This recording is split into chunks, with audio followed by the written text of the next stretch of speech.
Alrighty.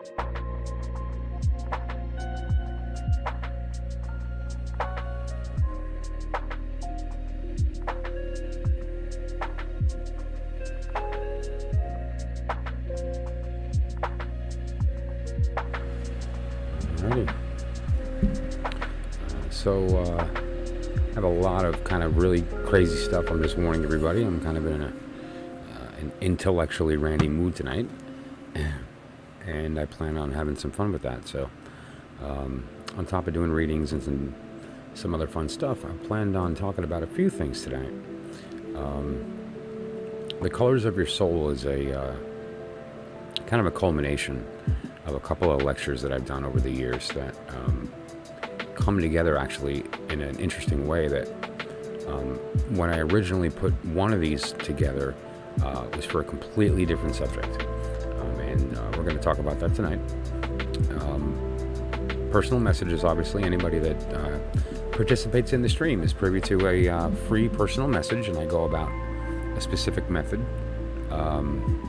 that's derived using the Deccanate or the Deacons. It's an astrological bridge between tarot and some of the archetypes that we use, when reading karmic energies, like birth energies, your sort of the trajectory of your destiny and that type of thing.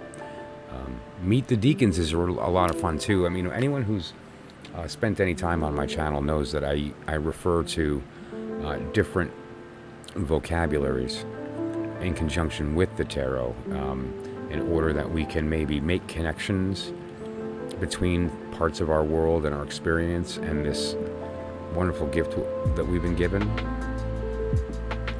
And in that way,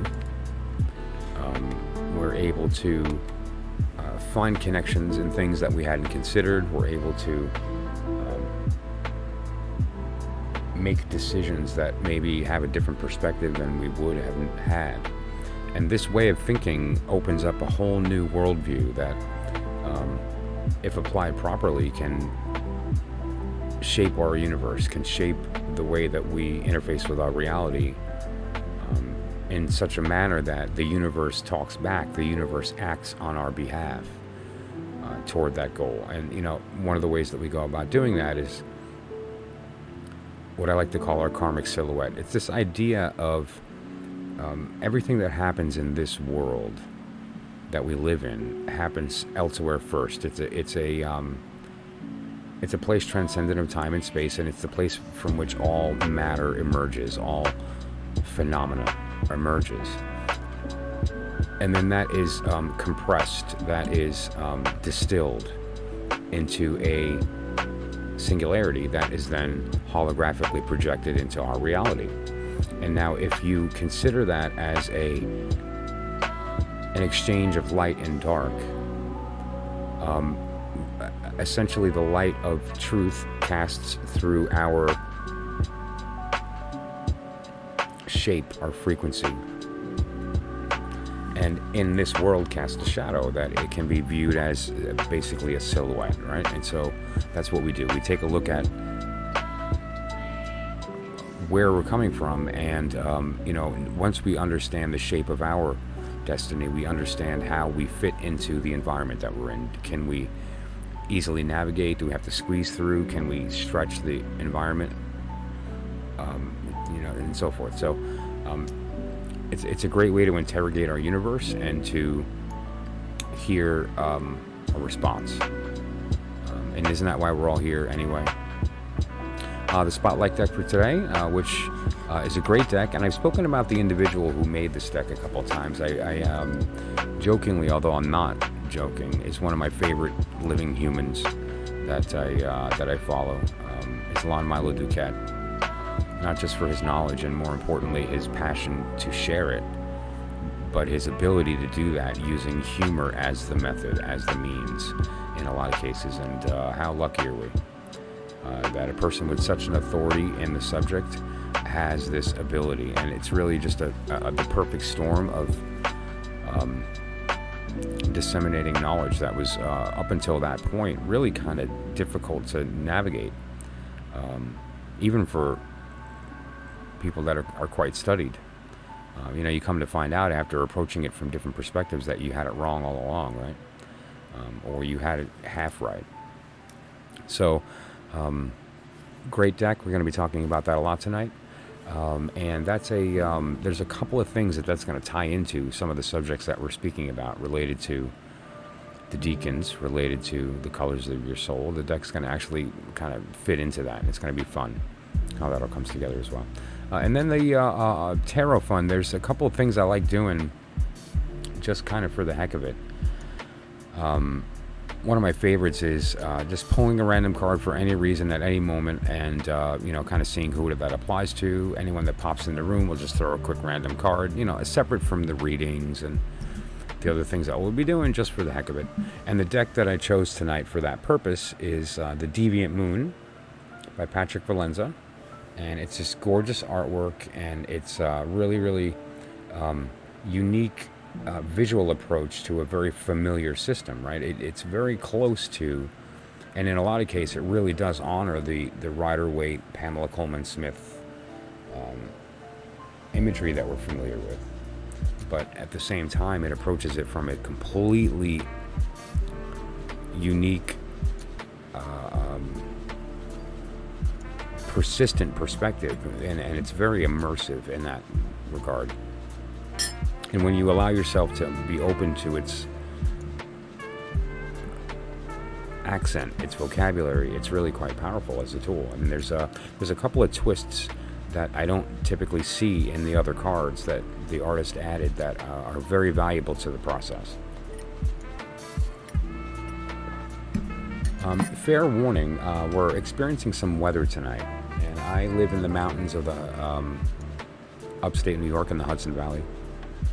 And our internet is not always 100% consistent when weather is, weathering. So, that said, yeah. And then also the Sun Sign book, which anyone who's been in the stream the past couple of days maybe will recognize. This is a fun little story. This book came from a church yard sale. And it's from the mid-70s, I think 74, let's take a look. And it's a really fun approach to astrology in 1974. Rather than your standard little white book kind of meaning with the sun signs, what we wind up having is something actually very different than that. It's kind of neat. She took a humorous approach to this idea of the reality of the signs, right? Like, so when we read things like horoscopes and or books related to the signs and compatibility or things like this, it's usually like a positive, warm and fuzzy for every sign. Maybe some occasional, thrown in kind of balanced keywords, but it really, it's really just a, here's why that's great, here's why he's great, here's why she's wonderful. What this did is so much fun. Let me actually read her byline so you'll see that the author is Maria Elise Kremer. The byline is an unusual, practical, revealing, unflattering, lighthearted astrological guide to the perverse personalities of our friends, our enemies, our lovers, and ourselves. How cute. And now if you look at the signs, I happen to be a Sagittarius. Let's jump to Sagittarius just to have fun.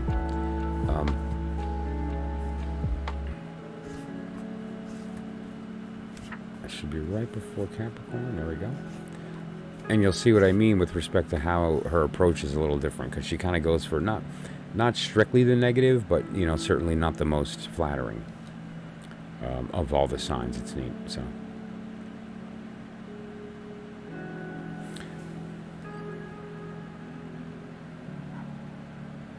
this is kind of great.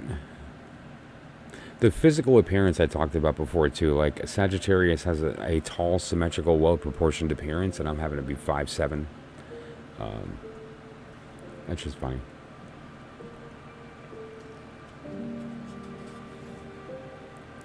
Let's see, what haven't I read yet? Let's look. Love, marriage. That's interesting, considering that I'm a divorced individual. Male Sagittarians dodge the wedding ring for as long as they can, for they are born bachelors. They're only caught during the first heat of an affair. Once the step is taken, they refuse to change their ways and continue to act as if they were single. If a marriage goes bad, and it often does, they move on to the second and the third. They're gamblers. Remember, and are always looking for the better bet. Next game. Wow. Okay. So, yeah. And so apparently I'm really tall and not so loyal. It's just funny. So yeah, we're going to take a look at everybody's sign. Whoever wants to participate, just stick your sun sign in the chat and we'll check it out. It's going to be a lot of fun.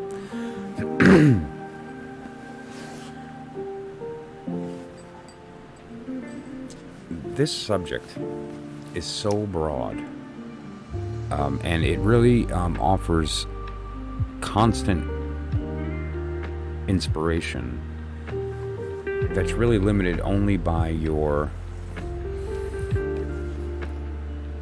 willingness to explore the different layers that are available to you.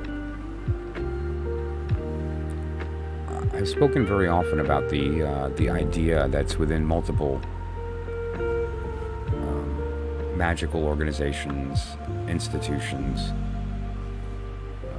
fraternal bodies, and so forth, that during the initiation process, you're told a certain narrative, whatever it happens to be, based on the organization, you know, the building of the temple or the creation of the universe in some degree or another. But what we're seeing is, if you're there long enough, or you've done your work, or you, through the application of nepotism, you find yourself into the inner circle, which most people aren't even aware exists, and that requires an invitation. That's not for everyone, right? The outer circle, anyone who, you know, pays their dues is privy to that information. And then we call that, or I call it, lies told openly. Anyone who pays the price of admission is given this information, and it's available.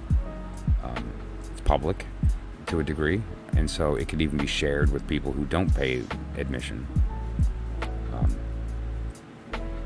And you know, I've considered many times too, just as sort of like a sidebar, that part of the initiation process is not just for the individual and within the group, but also for like as a recruitment tool for the inner circle.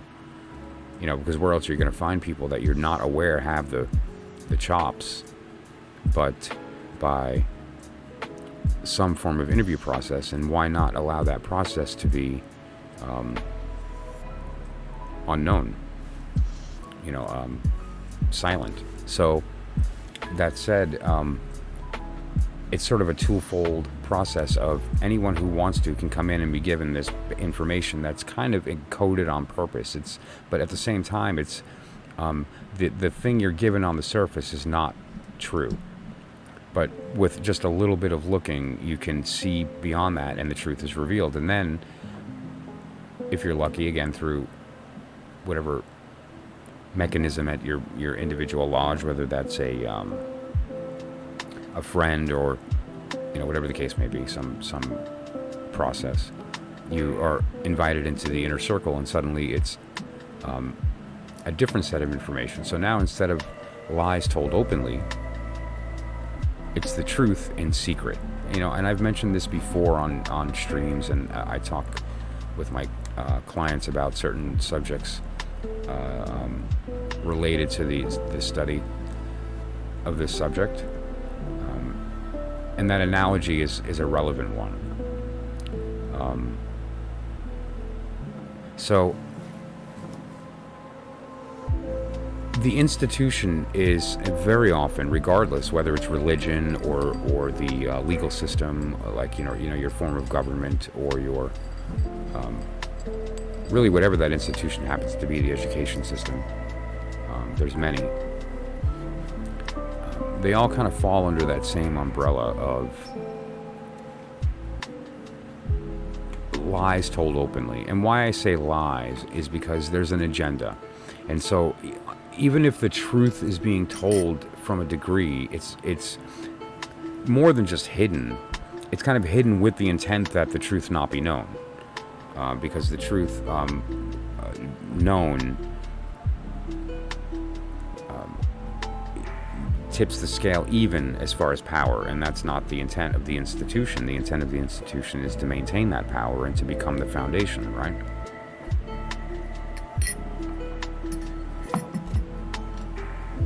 But they need to offer you something, and so they offer you the lie openly. Now then we have the High Priestess, which represents the truth, but in secret. And it is not available to everyone. It requires initiation. And it requires invitation. So you can see the difference here. One, everyone's allowed in, and you don't get the truth. Not everyone's allowed in, and the truth is available to you.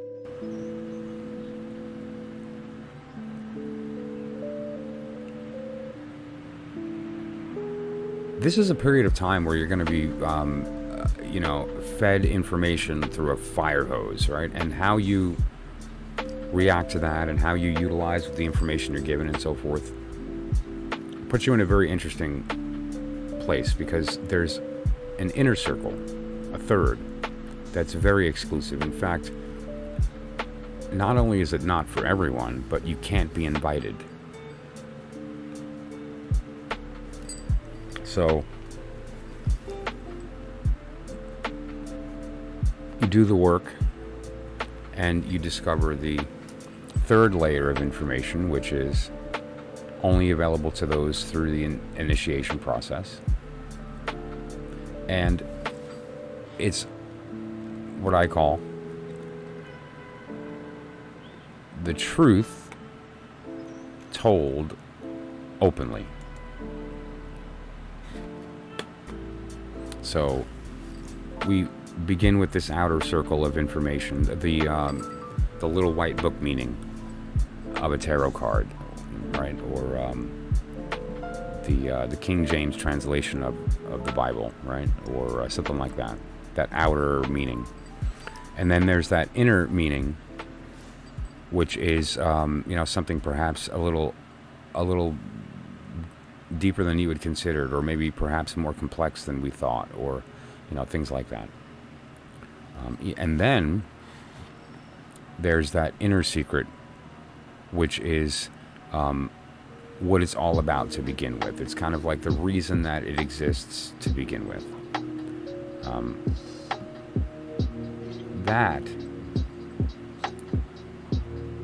is what we're aiming for on this channel. That's what we're aiming for, know it or not, when we study this information to begin with, right? That's why we do what we do, is to achieve entry to the inner sanctum, to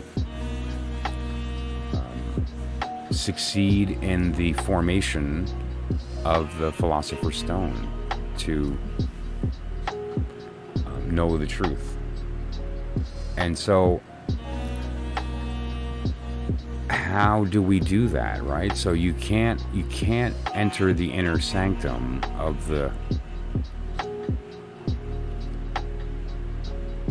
lodge, of the system, without initiation, okay? But also, you can't be invited.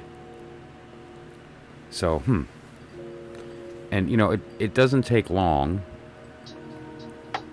if you do your looking around to discover that the only way to enter the inner sanctum is through self-initiation, through realizing the truth and coming to it on your own. Confucius taught this way. The reality is you can't, some of the core truths of reality can't be taught. They can only be learned, elicited, perhaps, with assistance, but you have to come to it on your own. And now there's a beautiful magic that occurs in these organizations, the ones that are serious. And that's occasionally a complete stranger that has no experience in the field, or no study, or no context whatsoever, comes to the secrets on their own. Because we have to also realize that there is an intuitive connection to these things on a soul level, and it's blocked typically by our conscious mind, and it's blocked by the stubbornness of our ego, and its compulsion to persist. So, occasionally it happens by accident, and it's kind of funny. And so the Fool is a very good representation of that state, because you have the Hierophant, which is kind of the church, come on in. Then you have the High Priestess, and they kind of look at you, and then they're like, all right, come in. And then you have the Fool, which is I just walked into the truth. And it's kind of beautiful when that happens. And if you can be the Fool, even better, because there's nothing to unlearn, there's nothing to figure out. It's a matter of just accepting what you already know. And whenever we can do that, it's just great, And, we have this same approach that we're looking at here with respect to how we interrogate the oracle of the tarot. We could interrogate the oracle by asking simple questions like, will this happen? Will that happen? How does this one feel? What is that one thinking? What direction should I go? These types of things. And then we can go a step further and ask, okay, well, this oracle clearly has, it's experiential. Anyone who's used it can see that it is effective. How it's effective, we can argue all day long. But the argument will be on the basis that we both agree that it works somehow, right? And through practice, it becomes your predominant language. That said, though, the approaches can be manifold. And the first approach can be the little white book meaning, and that is effective from a certain degree. But what this also gives you is access to a greater knowledge. And so what I'm getting at is the cards are much more valuable than just an oracle, a method of interrogating the universe and receiving a response. It's more of understanding the dynamics between you, the environment, your will, the environment's will, and that dance. Okay, so and now we have many names for that: the Fool's Journey, the Karmic Destiny. There's a lot of words for that. And so rather than focus on trying to define it through language that is spoken, very much in the same way that the Hermit teaches us we can't see the truth in the light since it shows everything. We need to see the truth in the darkness, so we're forced to use something other than our eyes. For us to hear the truth, we need to use something other than our ears. And so that next layer of knowledge, the truth in secret, is very profound. And so I thought that one of the ways that we could approach the subject, because that's all we can do, you can't get too close to the sun, right? The only way that you're able to do that is to become the sun. But so that said, one of the ways I thought that would be interesting to approach the subject is to look at the subject as a jumping off point for, similar to what I talked about before, the distillation process. Where does tarot come from? And if we distill this knowledge further, do we find something that's simpler but just as powerful? Something that is more archetypal but gives us the same results? And the answer is an astounding yes. And it turns out the further you distill the process, the further you see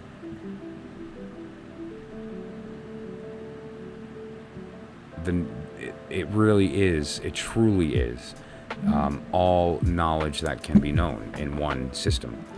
That's a very bold statement that is thankfully provable. So, interestingly too, with respect to the spotlight deck for today, I had mentioned that Milo DuQuette is known for his humor as well as other talents, his music, and so forth, and his insatiable desire to spread this information, to share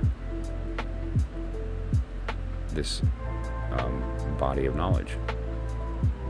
He, on the box for the deck, it says, real magic in a box. And, it's funny because I know it. This is conjecture, but I know in my heart that he meant the double entendre there. I think that he meant that's a totally tongue-in-cheek kind of, it's magic in a box, but I think he meant it literally, because it is. So, but it isn't magic. This is a pack of icons, and each one gives access to a program, just like on the computer, right? And so you can use it as an oracle, but you can also use it to access information that you couldn't otherwise.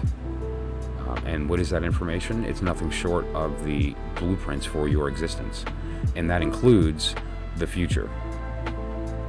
It's not just the blueprint of where you came from, and so that it could be used to build you. It's the full story arc in one script. You get to read the ending, if you respect it and you approach it properly. If you don't, then you're going to get the surface answer, that outer answer. You're going to get the Hierophant answer. And as we know, the Hierophant is lies told openly. So,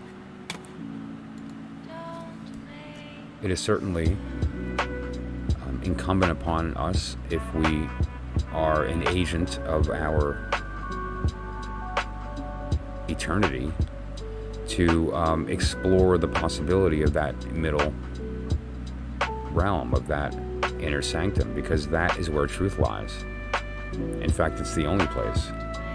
And, just to reiterate here, the only way to get there is through self-initiation. There are no secret masters waiting for you to show up to give you the keys to the sanctum. The keys to the sanctum are in your pocket right now, and you simply need to know how to grab them. And you can't use your hands.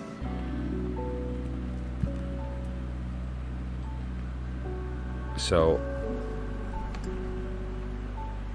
let's talk about those keys.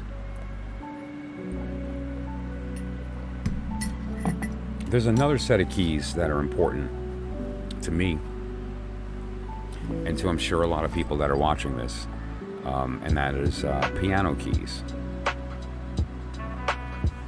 And I'm an amateur musician. I've been playing piano for a little while. I guess a good chunk of my life. I was a little kid, and I was very fortunate with a pretty cool grandma, and she kind of taught me how to play a few things on my keyboard when I was a kid. But really, more than anything, just cultivated that, and just the way my brain worked, it moved into these sort of mathematical patterns and so forth, whatever the case, and it became natural to me. And as we approach the subject here of the different layers of understanding of the tarot, I think it's important to understand the value of the wheel as a diagram. I've used it before in the Deacons, which is a way of, I initially began using the Deacon system to describe to the kind of tarot neophyte population, how the meanings of the small cards are derived. that it's not an arbitrary process. It's actually a pretty rigid one that's utilizing the system of the Deacons, which is the side effect of the compulsion of our ancients to divide their sky based on various systems. You know, the year. How many times does it take the Earth to go around once compared to how many times it takes the Earth to go around the Sun once? 365. 360 for the degrees, 4 for the seasons, 12 for the moons, you name it. Then there's the holy numbers. And there's several. 7, which were the planets. 3, which are the elements. We discussed 12. And, you know, arguably, depending upon the system of faith that you are studying, 10. 10 seems to be a holy number that pops up in a lot of different faiths.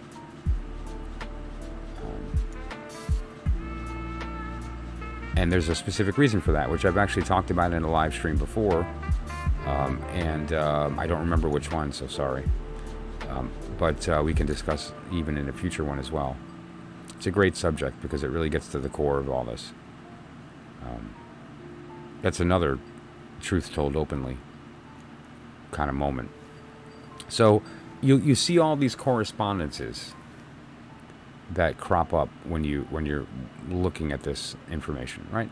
And so the tarot originally, you know, we're told that the two types of cards, the majors and the minors, and we're told a lot of different things. The majors kind of are more serious or more important, and then you learn, okay, well, they're not physically manifest, so they don't talk about day to day.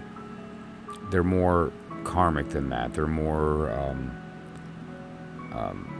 pre-personality type cards, and, you know, I mean, again, and you go through the process of even further than that. But then you can go into that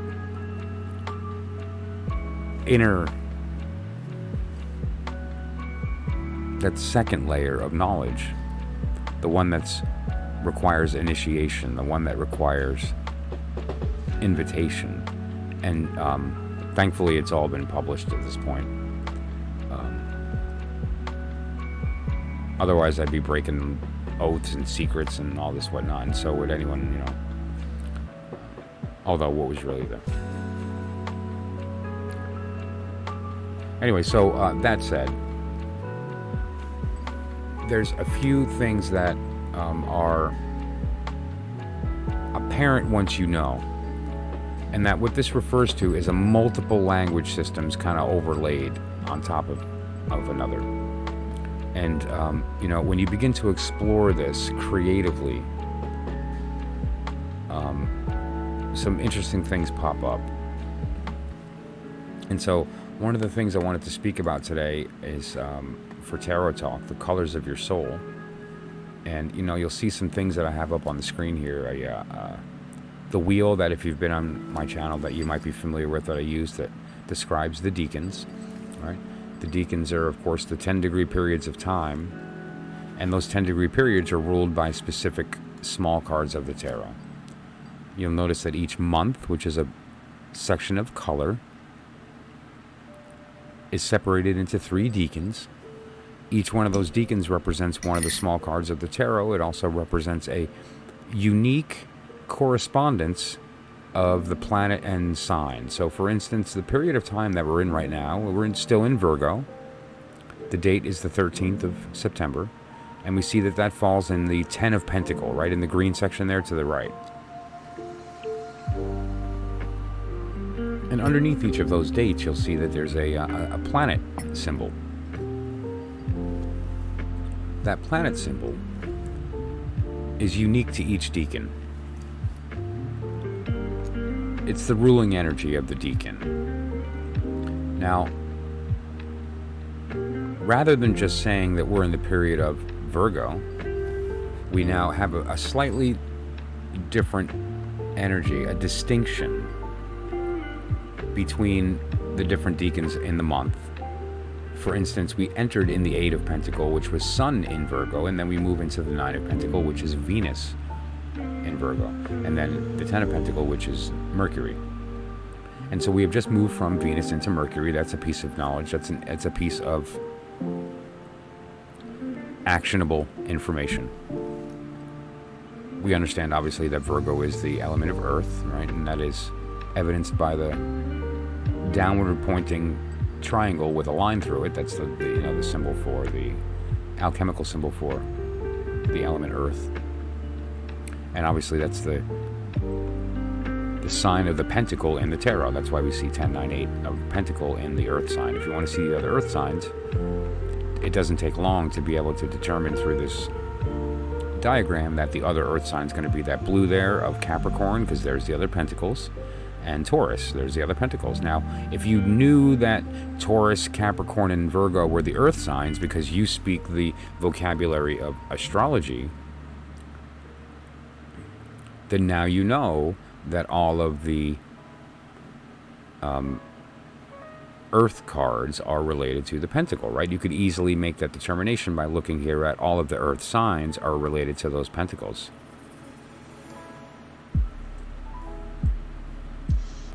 Hales, how's it going? Good to see you back. And so when we look at these colors here, this is just, specifically for the purpose of the cutting the months and seeing the months easily. But there is a little more to that, isn't there? Because there is something to say about the fact that Aries feels red, right? Or the fact that in the winter months that light blue color appears. The idea of summer being green and yellow and these types of things. There are some sort of intuitive sensations about these colors and what they mean, okay? And you'll see this other symbol pop up occasionally on my channel here to the left. This beautiful, colorful, enigmatic looking symbol. And what are we looking at when we look at this symbol? Well, it depends upon who you talk to. But what you're looking at is the tarot. That cross symbol is the totality of the knowledge built into the tarot in one symbol. And those with eyes to see it are able to use this to do some pretty amazing things. I'm not going to get into the symbol tonight in its entirety, but we will be referencing it during certain periods of time when talking about the colors of your soul and what that means with respect to tarot. There's a few correlations that I thought might be interesting to explore, actually. Today was a great day. I appreciate that. Yes. What about you? How was your day? It was good busy. I had a good busy day.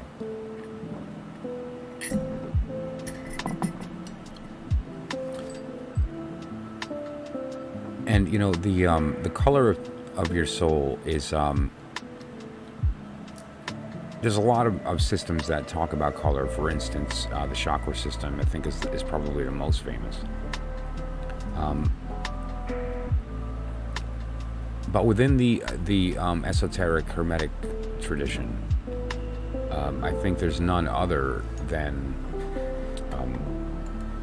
kind of where this all comes from. This actually diagrams the whole system almost as a hologram. The interesting part is inside of this thing that you're looking at are the petals, and you'll notice that there's a little cross, and then outside of that the 3 petals, and outside of that 7 more, and then outside of that 12. And it doesn't take very long to do the math and see that the number of petals is equal to the number of the majors in our tarot system. All right, so there's something intrinsic in those petals related to the major arcana, right? And then the 4 points of the cross relevant to the elements and so forth, right? So it doesn't take long, and you can sit and meditate on this image for weeks and find new correlations. Like, wait a minute, why does that start with a circle, then the other one has a triangle, but the other one starts with a triangle and moves to the circle, and why is that one, right? And you can kind of determine, like, what does that mean? Why is the blue opposite red? Why is yellow opposite of the earth? You know, yellow, which means air, is at the top. Interesting, right? Blue and red kind of share a plane, don't they, right? Fire and water are kind of on land, and then earth on the bottom. John V, how's it going? Thanks for popping in. I appreciate you joining the stream. So this is just one example of a diagram, like, but you know, it's all pointing to the same thing, which is this. The tarot is ultimately the pictorial representation of the Kabbalistic tree of life, which is more importantly the pictorial representation of your creation from beginning to end. Like I spoke about in the beginning of the stream here,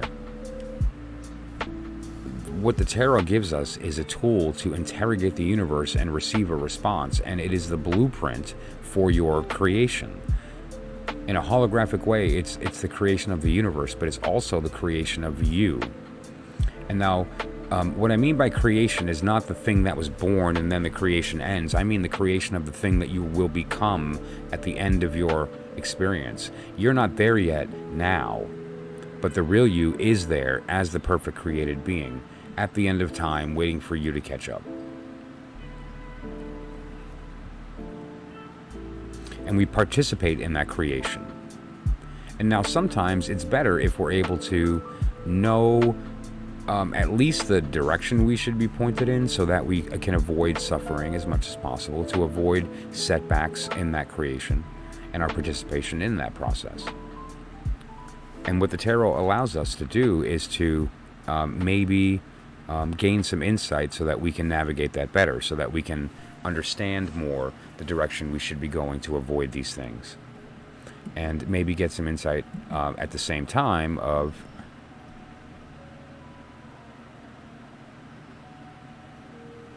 why, what the reason is, what the intent is.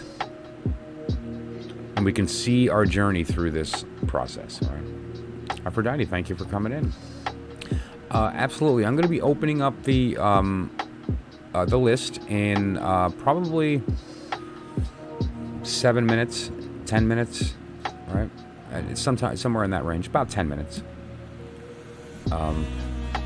And it's going to be in the order as everyone comes in. So Hales, John V, and Aphrodite in that order. No problem.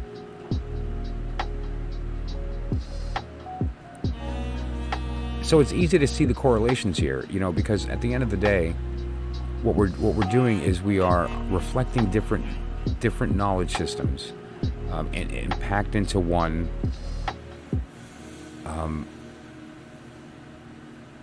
body, one accessible body of knowledge. So what this lets us do is very much like the Rosetta Stone. It lets us decode other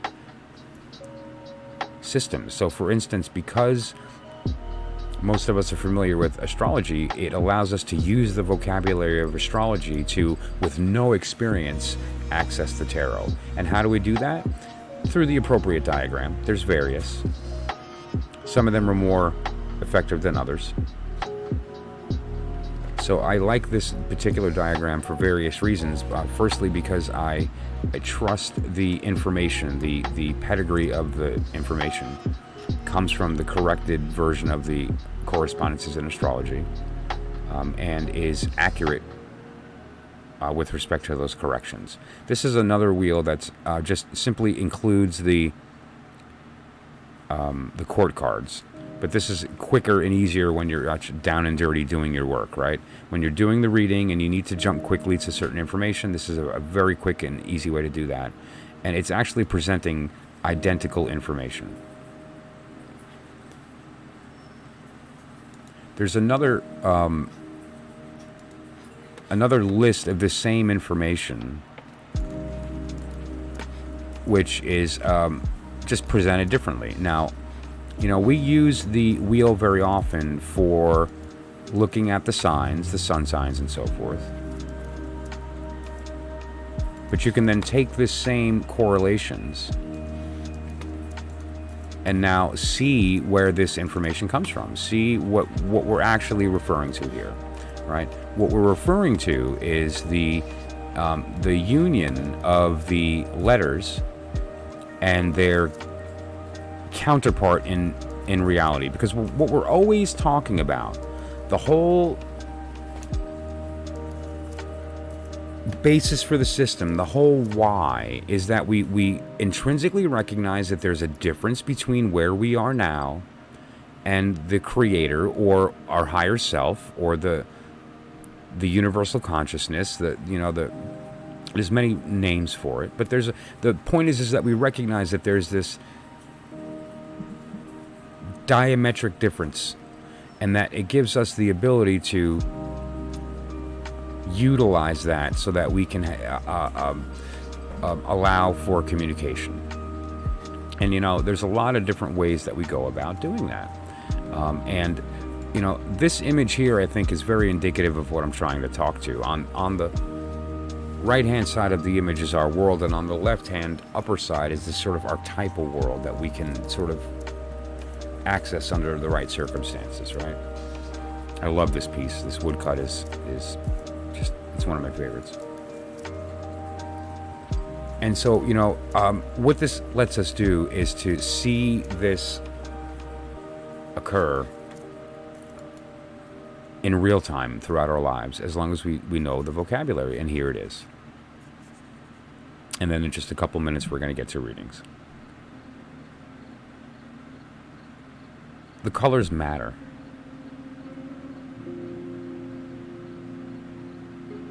Color is sound to your eyes.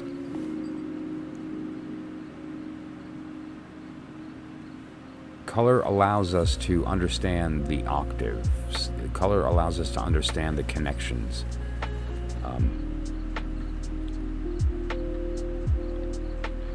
Each major has a color associated with it, and you'll find this in the Thoth deck. I think is one of the most perfect examples of that. The deck that I chose today as well it's the Thoth deck, but demystified. It's the Crowley system, but completely demystified. And what Milo DuQuette has done, it's really just a gift to all of us, because he is the truth openly, as opposed to Crowley, which is the truth in secret. And so you'll see the color system is very relevant. So let's take an example of that, and we'll watch it in action, and then you'll understand what I'm getting at. So, for instance, we're going to look at this wheel, and on this wheel we're going to notice that, for instance, Aries is red. Okay, on this wheel. And so now, if we go ahead and look at the desk here, and we go searching for Aries, Aries is the Emperor, right? The major arcana that is relevant to Aries is the Emperor. Now here we have Aries, and it's a red card, right? It's another card that is represented by Aries. It falls in, it's one of the Deacons in the Aries period of time. And anywhere that you're flipping through this deck, you'll notice when red is a prominent color, Aries in Venus, and you'll see Aries in Venus, I can see that being pink, right? The Emperor, Aries, red. And so this is a quick way to flip through the deck and see cards that are relevant to that period of time, that subject, very, very easily. And elementally, that's the case, and so forth. And so there's multiple language systems that are built into using color, the chakras, the elements of the tarot, the planets, the signs, so forth. And there's also not accidental correlation between the fact that there's, in our spectrum, 7 primary colors. Well, they're not all primary, but there's 7 separate colors. Although there's more in the gradient, we chose those 7. There's 7 planets, the 7 chakras, so forth. And there's also 7 notes in the scale of music, right? So, for instance, we have the first. Let me make that thicker. It's a little hard to read there. Can we find a thicker brush that's maybe going to show up better? No, probably won't. There you go. So we have the first, second, third, fourth, fifth, sixth, seventh.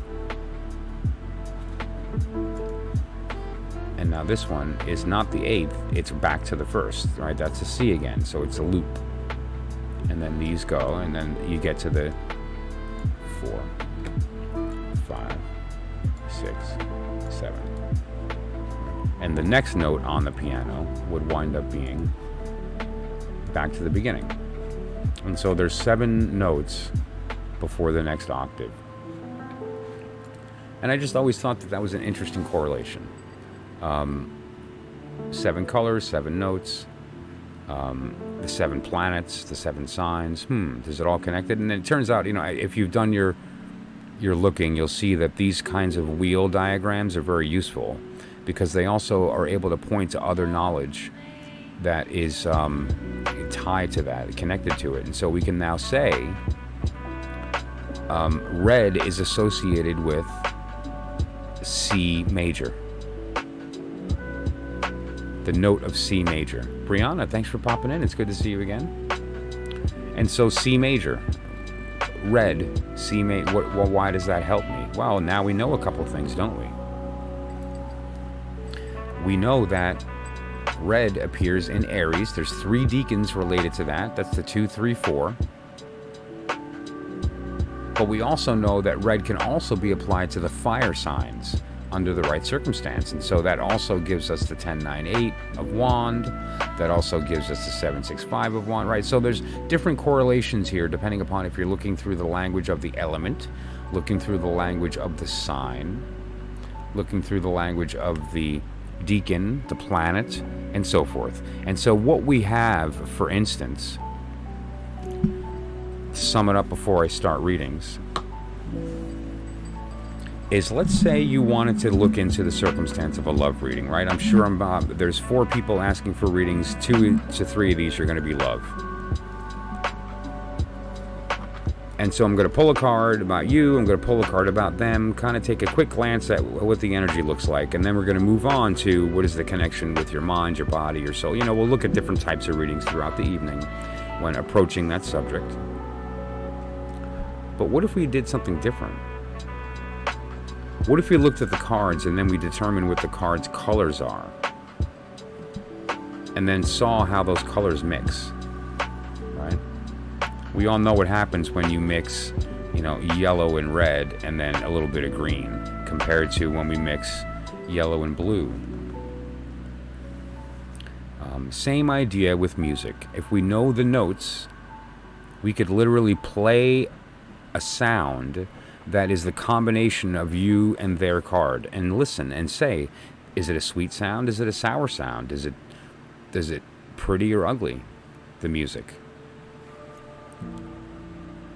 And so what this allows us to do through understanding the colors of the cards, understanding where that comes from, that it's not arbitrary, it's actually a deep genetic connection, so to speak, to the astrological correspondence as well as the tarot itself, and the symbol system within.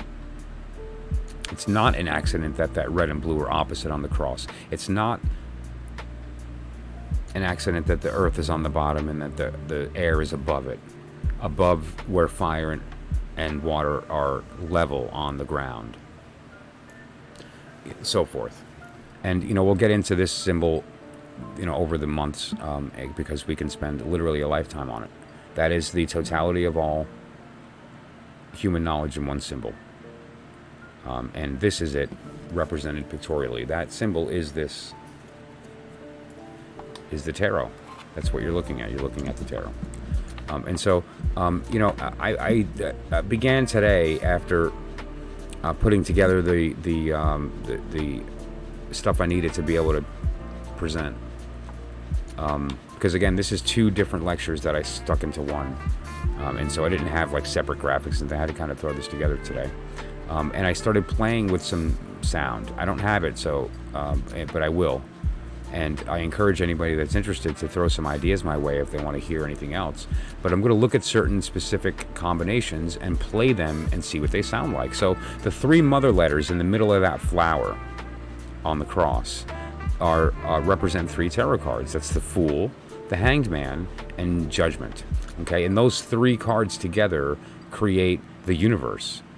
Those 3 words spoken were the word that manifested all reality from those 3 elements. Earth was born from that. The element Earth, not the planet, the element. And that manifested as the 7 petals of the planets, and then the 12 petals of the wheel in which those planets moved. Time and space. And all matter within was birthed from speaking the word of those 3 letters. And so now, it's not a word that's spoken in English. It's Aleph, right? The letter Aleph, Mem, Shin. So Amish, right? But that's not the word. It's a sound. And what is that sound? Well, it depends upon the frequency, right? We know in this case that Aries is red. And we also know, if we've done our homework, I encourage you to look this up on your own and come to the conclusion, correctly or incorrectly, that Aries equals the Emperor in the tarot, and it also equals red, and it also equals C major. Middle C. So not the chord C major, but the note middle C. C major is a different circumstance that has to do with the trinities, like the holy number 3. But that said, so what does that sound like? That's an interesting question. And if you're interested in what that is, I'm happy to oblige in a future video or live stream by doing a little experiment with everybody, by taking your birth card, the birth card of a love interest, or your husband or wife, or whatever the case, playing the sound together and seeing, do you make music or do you make sour? It'll be fun. And another way that we can use that as well is to, while we're walking through our day, make those correlations. The next time the sky is glowing pink, you now know what pink sounds like, right? Pink sounds like the sound of, if Aries is C, then we're going to shift back and be in the key of B in that state, or we're gonna hear the note of B. And so we can say, that pink probably sounds somewhere in between there, right? Maybe it's going to be a B sharp. I don't know. Look it up. Thankfully, and spoiler, I know the answer and I'm not going to reveal it, but I will when I'm playing the music with you guys.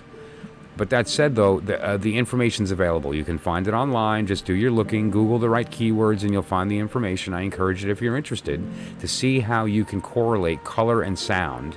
And then once you know that, from a Rosetta Stone type of conversion, you can now do sound into tarot into color. And now, due to the fact that we have these wonderful humans, on the shoulders of giants we stand, right? That did all this work for us, that we can even correlate that to the I Ching. We could even correlate that to the Goetic system. We could even correlate it to, various different magical systems that are all different, right? I mean, we're looking at all these different bodies of knowledge that are combined and ultimately can be viewed in one little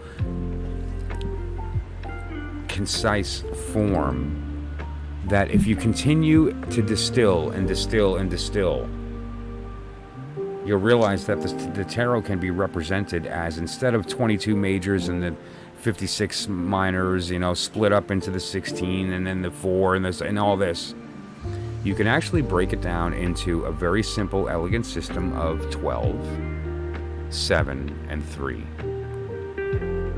And 10 is born from that in a special way, which we'll talk about in a different stream.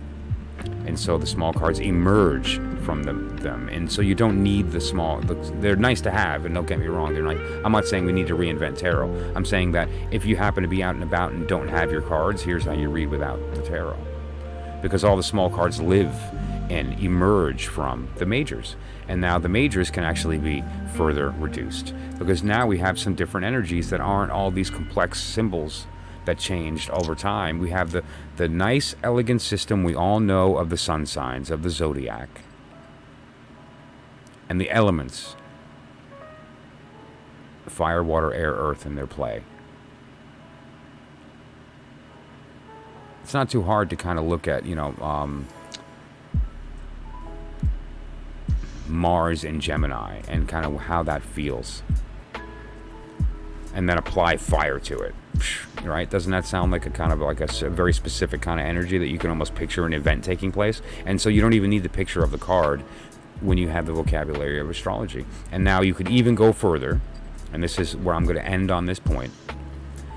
You could even go further and just figure out the note for the cards and play the chord, and you can hear the same energy that you see when we interrogate it visually. Right? When we look at the cards visually and we make our decision as to what we mean, we're going to go through the same experience, only with sound. And also, due to the miracle of sound, touch, we can feel the difference. When a harmony is pretty, it's a smooth vibration to the body. It feels smooth. When it's disharmony, you can feel it kind of as like a more energetic or violent vibration. And so that said, it's a way for us to know the tarot without just the eyes. We're used to just flipping cards and seeing it and then processing visual data as a story. Or if we're good readers and we've reached the next level, we try to get out of our way and let archetypal imagery take over the memorized version, right? And that happens with time when you kind of assume the language, when you stop thinking about it, and it just kind of, it's like memorizing your times tables. But when we have this color system, rather, we can actually walk through our universe, right? Walking around our day and ask a question, close our eyes, ask a question, and utilize the next thing you see as the thing you're supposed to analyze to give you the answer, as opposed to, say, a tarot card or a rune stone or an oracle card or a pick your divination method. It's literally the universe that you're presented with. What color do you see? What size is it compared to the other things in the environment? Is it light or dark? Is it lighter or darker? Does it cast a shadow or does it make shadows? There's all kinds of questions that you can ask, and it allows you to find this connection, so that you can, and because here's the one of the deeper secrets in magic, I suppose. The more senses that you touch during an experience, the more power there is in that experience. And so if you're strictly in the visual space, that's pretty powerful. Visual is powerful, but there's no auditory, there's no visceral, right? It's less. And so imagine if you were in a position of being able to hear the reading at the same time that you're looking at it. And that hearing is not just the voice of a person that's trying to communicate the truth of what they see, which is valuable. It's why we're all here. But also to hear the karmic energy very much in the same way that I see it in a way that you can't. I see it in a way that you can't, and I'm forced to try to communicate that through words. What this system that I'm talking about allows you to do is to hear it, so you can hear what I'm seeing. And that's just a beautiful connection, because once you hear that music, and I hear it as well and go, yep, that's what I'm feeling, we are literally connected at that moment. It's a connection you cannot have in any other way. And when you apply that to a reading or to magical work, something, for instance, past life regression, mind, body, soul work, all kinds of things, that tone is very, very powerful. And now there's different tones for different words, right? Those three little things in the middle speak a certain word. They have a certain tone. And we've all heard the word, right? The Om. What is the Om? One thing that's beautiful about the Om is it's very simply vocalize and then close your mouth. Om. And the universe was born, right? Silence. Silence gave birth to the universe. So on that note, thank you for whoever listened. I typically take, some time before the stream to get some stuff out before I do readings and stuff. And anybody who, sticks through that, I really appreciate it. And, the goal here is to not just use this oracle to find out if this will happen or that'll happen. It's a way to say, how can we then make what we want to happen. There's a difference between do they like me or love me, or how could we be together? What should I do so that we can be together, right? So all I'm trying to do is kind of wake us all up. I need you and you need me to help this process. Wake us all up to the fact that this is possible. And, try to point you in the direction of how you can do that. Because don't forget, the inner sanctum is open to you, but you have to walk in. The fact is that it's only available through self-initiation, and you have to come to the conclusion on your own. I can point you in the direction, but I can't tell you the thing that's going to open the door for you, The keys are in your pocket, by the way. Although you can't grab it with your hands, but they're there. I prize. They're there. It's on my life. All you have to do is to figure out how to grab them without hands. Okay, so that was that. And if there's any questions about this stuff, there's a lot of very good information available out there with respect to this. Anything at all with the word tarot, Kabbalah, or magic in the title, written by Milo DuQuette, you should read. He took everything that Crowley and Mathers and Case and all these people, he took the culmination of the Rosicrucian system, of the Thelemic system, of the Golden Dawn system, shook it, got rid of the stuff that was the pageantry, and left us with the stuff. And so it's this beautifully distilled version. And his books are really designed because he has this crazy inner compulsion, very much like Robert Place I talked about, who's another prolific author in the alchemical version of tarot. Milo DuQuette has this insatiable desire to share this information, and is able to do it through his communication method. So anything he's written touches on these subjects in a way that you clearly can't in a live stream. And I plan on doing a series of instructional videos that are separate from the live streams that will touch each one of these as a shorter blip that can be watched as one video later to kind of get it all. And so, expect those coming up. And the music's going to be fun because that's actual. I'm going to get some software and we're going to play these notes and we're going to hear what your word sounds like, right? It's going to be a lot of fun. So let's get the list going here and start throwing some cards. Give me just a moment to put that together.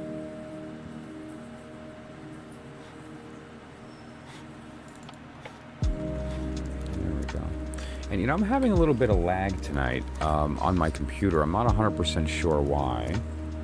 And so if you're experiencing some crazy lag, I apologize for that. It does seem like it's going pretty rough, and I'm getting, very low drop frame.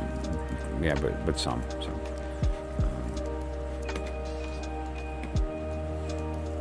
And again, we are having some weather tonight, so. Okay, so first thing I want to do, actually, I need just a minute or two to kind of regather here, and then light some incense, and we're gonna have a lot of fun. We're gonna have a lot of fun. I'm gonna be doing a lot of interesting readings tonight. If you guys have seen the ones I posted already, you'll see that there's some energy going on right now that's just kind of really funky. And it's gonna be an interesting look tonight as how everyone interacts with that. The period of time that we're in right now is a very interesting time. The 10 of Pentacles, for any readers in the room, will know that that's going to be a fun conversation and how we combine that with everybody when we start doing the live readings. Okay, let me get the names on the list really quickly, and then I just need a minute or two to set some stuff up, and I'll be right back. So first was Hales.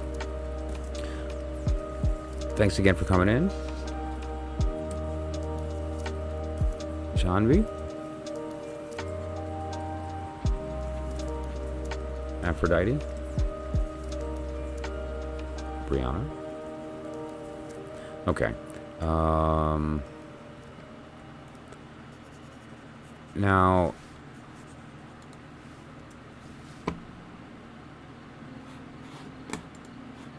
yeah, let me just get that to fit a little better. Okay, very good. So, now the rules are very simple here. If I call on you and you're not here at the moment, you're not off the list. I just put your name to the back, right? And after 2-3 people, if you're not around,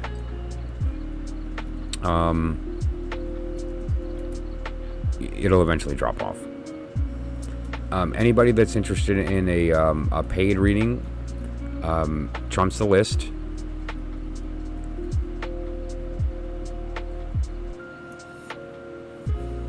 Okay.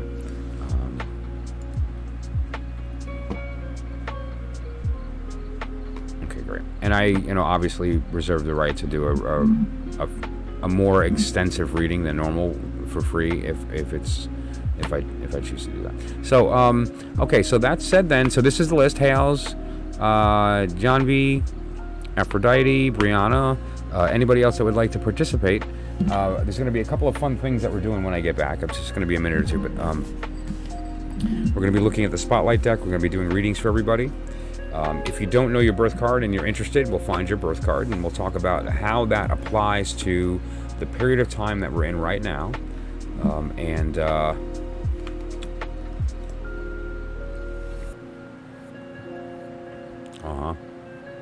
I wonder which one of you did it.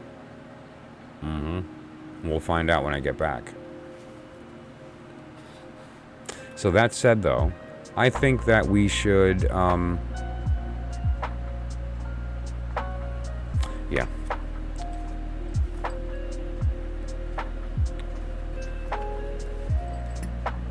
I think we should start with fun and laughter, and then we can get to the kind of more serious stuff. It's the past couple days have been a little heavy emotionally. I know it has for me, and I don't know how everybody else is feeling, but I know that personally it's been pretty heavy. Up, down, up, down, up, down. And so I figured let's start light and try to stay there as long as we can. Now, if things pop up in the reading that need to be talked about that aren't on the light side, so be it. But that said, that's my goal tonight, is to kind of keep it light, have some fun, try to keep humor in the process as long as we can, and go from there. Okay? So I will see you guys soon. I need just a couple of minutes to kind of get my coffee heated up, and then we will begin with the readings, okay? See you in a bit.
So let us begin. So, one of the things that I like to do, just kind of as a fun thing, is pull a random card for everyone that's in the room, just for the heck of it. And before we do the readings, just to see, like, as a general kind of message, what does the universe want you to know right now? Very often people will come to me and they'll say, oh, do a reading. They find out that I read cards or that I teach tarot or, with these things and whatever the case. I usually carry a deck in my car. It's a little mini rider deck. And it's really great for that conversation, right? It's really small. You can kind of just get the symbolism out. You can do a reading anywhere because it's tiny.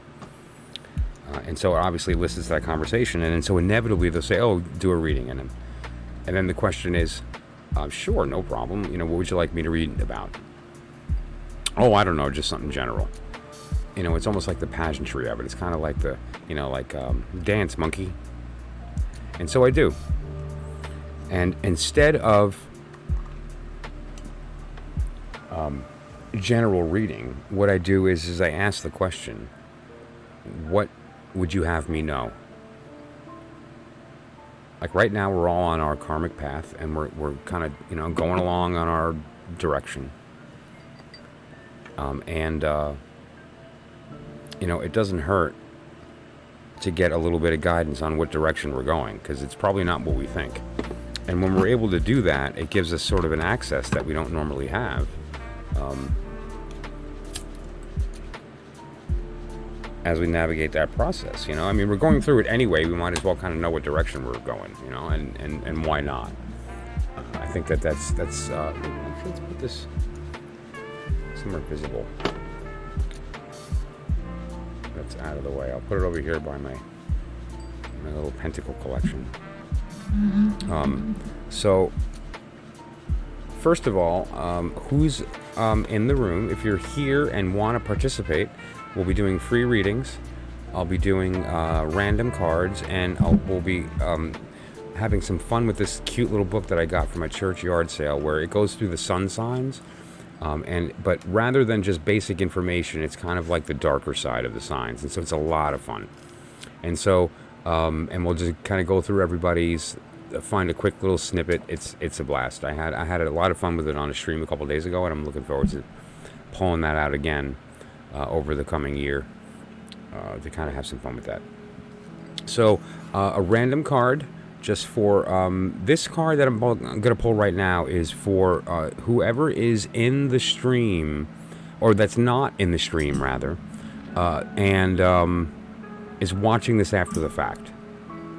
So if you're watching this video after the fact, I'm going to pull a random card. This is from the Deviant Moon Tarot from Patrick Valenza. And your card is Seven of Cups. We see what we want, don't we? Not what's there. Isn't that really the human condition? Isn't that kind of like where we are anyway? Only this one really points to the fact that that's an active process. This person is literally drawing their reality as they go, ignoring the fact of what's actually there, you know? And so that's going to be fun, right? And so just consider what's going on here, because this can mean one of two things. This can either mean that you are the artist or you're the subject, right? And so if you're the artist, you are in the same state that we're all in. We walk around painting our reality, not realizing that we're not really seeing the real thing. And then there's the beautiful truth that we get to actually decide what's in the cups. But then the other side of that card is this other sort of truth, which is you might be the subject, meaning that somebody else is looking at you and they're trying to make you out to be something that you're not. And that can be kind of tough, because sometimes we get sucked into that, don't we? And then we try to be what we think they want. And you know when that works out, right? Never. That never works out. It's sustainable for a little while if we're strong, or if we have like literally no self-esteem. But the fact is that self-esteem is a lie. The strength that we need is always there. It's usually blocked by something or another. And so the goal here should be to try to clear that smoke and, see behind the veil. And then recognize that, we're actually on the right path already. Like, we already know what we need to. So, that said, let's begin first with Hale. So let me just pop your name up on top there. And take you off of the bottom. Okay. Now, so first off, quick, Hale, what is your sun sign? What's your birthday? Let's take a look real quick. And there's a lot of fun stuff in here, too. There's stuff like physical appearance, personality, but again, from a very different take. You're gonna have a lot of fun with this one, really. This one's a blast. So like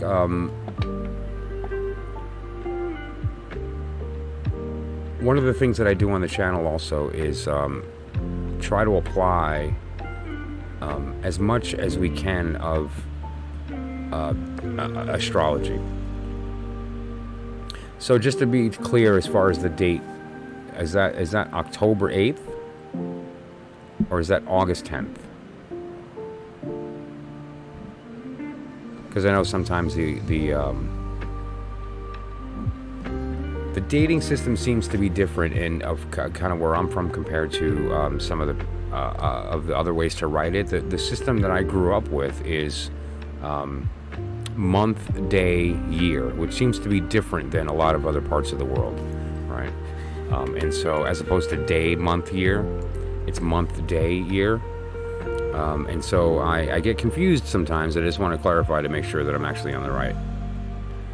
Okay, October. So we're October 8th. Okay. That's better. I appreciate it. Okay, so October 8th. And let's take a look at...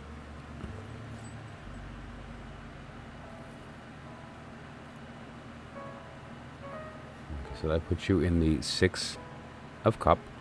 Oh no, sorry, not the Three of Sword. The Three of Sword, and that puts you in Saturn in Libra. Okay, Saturn in Libra. Three of Sword.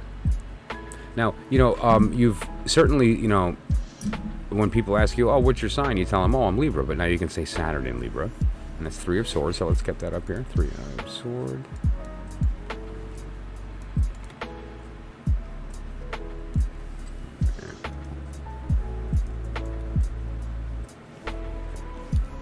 Alrighty. There. Now, the Three of Sword... Okay, let me pop it up here. And I want to jump into the book here at the same time. Give me just a moment. There you go. Okay. The Three of Sword is probably one of the most iconic images in the tarot. And it's also probably one of the most misunderstood, just due to the fact of the nature of the imagery. Like, it's hard when you're looking at a three swords sticking through a heart to not go, oh, it's the ultimate betrayal, it's somebody cheating, it's these types of things. But we can't forget the important lesson of the elements, right? Which means that this means air, and that also means mental. This is a mind thing, not a specific circumstance of being cheated on. And also, this is your birth card, so it's not referring to something that happened. This was referring to the energy that was present at the time of your birth, which we'll get to in a moment. But so first, let's just have some fun. So just to verify, just make sure, I believe you were in Libra. Yep. Okay, so we're talking about Libra. And so let's see what she has to say about Libra. This is a lot of fun. So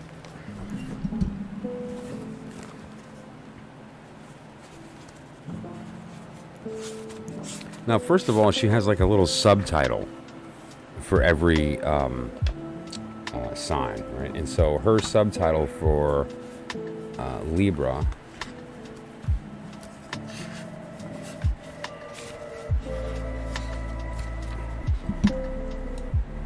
the narcissist. But of course, aren't we all? So let's look at first, this little blurb here is always usually pretty fun, so let's just start there.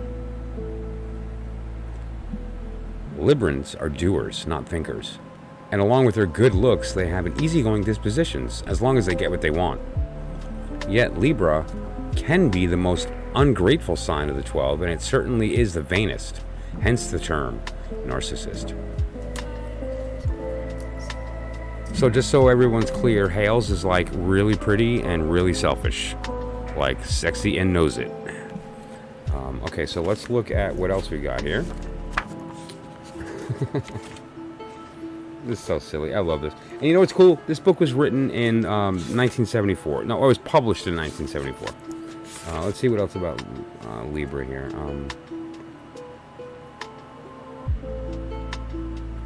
Well dressed and like to have their bodies well adorned.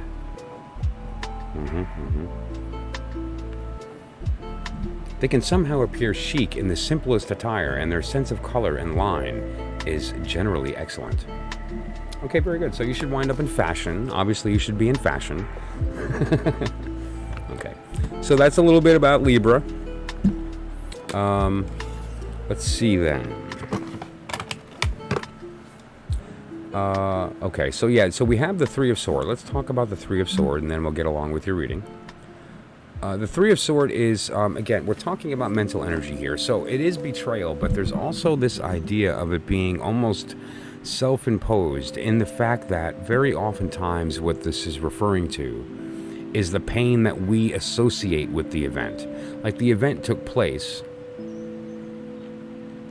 and then we tell a story about the event using our language and using our personality and all this stuff. And then we react to the story, and then we carry that, right? And so these swords refer to these stories that we've told, the assumptions that we make on a mental level. It also has this connotation of that they're not healthy, they're not necessary, and they could be damaging, right? Like there's a sense that It'd be better if they weren't there. But now we have to take into consideration its position, because this is not in an event position. This is in your birth position. And so what this means is that generally speaking, you have this energy about you, which is practiced in, versed in, I guess, the distinction between the heart and the mind. And however, that can make it a little difficult at times for other people, because you seem to be and can be, Jocelyn, good to see you. You can be a bit maybe untrusting, or slow to trust when it comes to sharing certain parts of you, and people see that as like, well, why don't they like me? And it's really just comes from the fact that you know the difference. And so it's sometimes as you go through your process of discerning what you're thinking and what you're feeling, and trying to figure out which one to trust, there's a could potentially be like this level of impatience on the other side of, while communicating, of like, well, why aren't they believing it? Like, why aren't they giving me what I'm looking for? Because I said this thing and they don't believe. Like, why aren't they reacting in the way I expected? And that's because you're processing it. You're like, do I believe this person, or do I? And obviously, we learn to work within and around these little kind of quirks, and sometimes can even turn it into a tool, an advantage that we have, like a mini superpower. Because what this also allows you to do is to see that in other people. And so you can kind of get a sense of when someone's talking to you or trying to communicate something, you can easily kind of say, wait a minute, is this coming from their heart or their head? Because the deal is the heart and the head both, they have an agenda, but they're very different. The mind is 100%, I don't care if you think you control it, ruled by your ego. And your ego is an expert at convincing us that we control those thoughts, but we don't, right? And so if it's a mental activity, it's not ours. That doesn't mean it's not useful. The ego is very good at survival, and it's very good at giving it what it wants, and usually that's aligned with, at least from the respect of what's good for us to persist, it will, request. But then you have the heart, which is a totally different circumstance, right? The heart does have its agenda, but that agenda is desire. It's more of it's pre-personality, but it does have a master, and we have to ensure that we take agency over that master, or we get ruled by it, right? And so the Three of Swords is a very powerful lesson about the control that we have of how we react and feel. And it is a further lesson and a warning to not get sucked into the melancholy.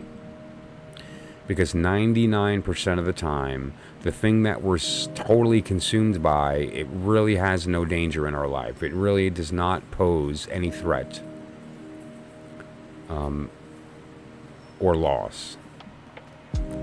Okay, so I hope that was insightful. That's your birth card, and as you move forward through your life, you take that with you. So it's a matter of, because this doesn't change. This card is associated with the day of your birth, and so it's kind of like your sun sign. Just take the knowledge that you have this superpower accessible to you. You have the ability to discern, what am I looking at, and is it a mental or an emotional activity that's happening right now? Was my decision emotional or mental? What about theirs? And then you can say, wait a minute, mental means ego. This person is acting automatically, or this is actually their will.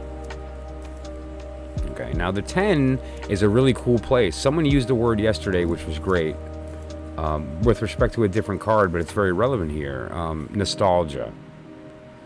Because what you essentially have is this little child on the bottom kind of looking at us, tugging on the tail of the dog, right? And then you have the adults that are kind of in passing, they're talking, but there's a general feeling of like positive energy. It's not like they're rushed or, then you have the older gentleman that with the beard that's kind of looking out at this, seeing himself as these different stages throughout his life, remembering. And now that's what the 10 talks about. Like, what is it that you're remembering? Are you remembering all the fond memories, these different moments of your life that may have been hard but turned into something positive, and growth occurred and all these things, and you've left this legacy for your family? Or is it disappointment, a lack of success, or of missed opportunity? And so the 10 is really, it's not even an event per se, as much as a lesson, and it's a sign. It's reminding us this is coming. There's going to be a point when you're looking at this moment, and who do you want to be when that happens?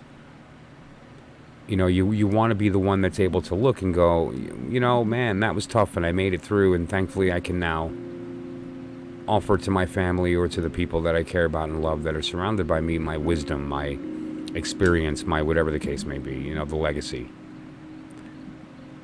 And the Hermit finally is this idea and this energy too. And the 10 in the Hermit is for everybody in the room. The only difference is the birth card here and how they play. The Hermit is the idea of the fact that there is no truth in the light. The light shows us everything, and so it can be hard sometimes to discern the truth from the falsehood. But when we go into the darkness, we're forced to use an organ other than the eyes. The eyes don't work in the dark, and so we have to use something else. And so we wind up using, after we've done the work, our inner light. And when we do that, it's another mini superpower, and that is that it only shines on the truth. So if and what that refers to is looking inside, without the din of the inner chatter, the voice in our mind that tells us these things. And don't forget, the voice in our head does not belong to us; it belongs to the brain. We're the observer of the thought, not the thinker, and we're certainly not the thought. The thinker is the ego, and then we see the thought, we identify with it, and that's how the ego fools us into thinking we have control when we really don't. Those thoughts are not ours. And the Hermit allows us to go into the darkness. That's secret code for quiet that voice. And then we get to see the thing for what it is. Absolutely, Jocelyn, I'll get you on the list. And so the fact that this is the period of time that we're in right now means that this is a good time for that work to take place. If you were to look inward and to do the work of the Hermit, the energy is conducive right now for that to happen. This would be a good time to attempt that, because it's moving in that direction anyway. And so you almost have like a karmic assistance kind of pushing you in that direction. So why not do the work now, right? And the reward of that is the comfort of knowing that as you move through these cycles in the 10, you get to look back to each individual stage. That's why the baby's looking at us. They don't have anything to look back on. But then the adults are kind of doing their thing, and then the older man writes on. So, that said, let me just put Jocelyn's name on the list for you, quick.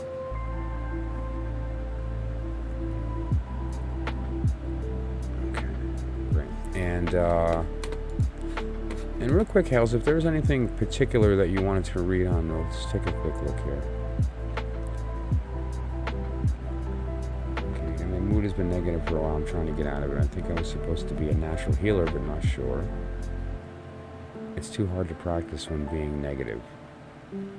That's not true. You just need to practice on yourself. And it's going to allow you to get a better sense as you begin to practice the act of healing as a means of helping others. Is you can become familiar with that sensation and specifically where in your body activates when you're in the act of healing. Because when you're able to recognize that, then you know where to focus the energy as it grows, and you can recognize when it's growing. And there's another thing I want to speak to with respect to healing. Healing is a word. And I think it also limits the process, because healing implies taking a thing that is and trying to make it what it was. right? I mean, that's what healing is. And instead, sometimes that's not possible. And it's more valuable to transform rather than heal, which is to succumb to the fact that the old way is gone and it can't return. But there is the opportunity to become something else, and then that something else is greater than what was.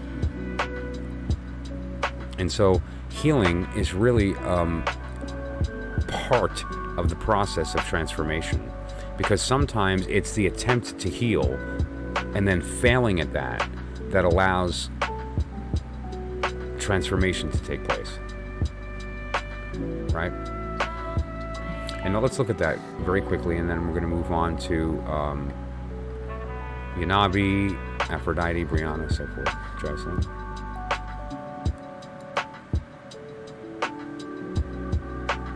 There's an idea here.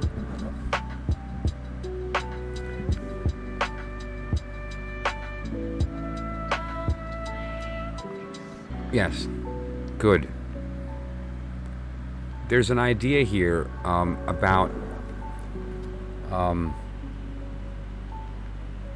people being afraid of this process, right? Which I understand. Transformation is not a small thing, because transformation implies you'll never be the same again. There's no going back.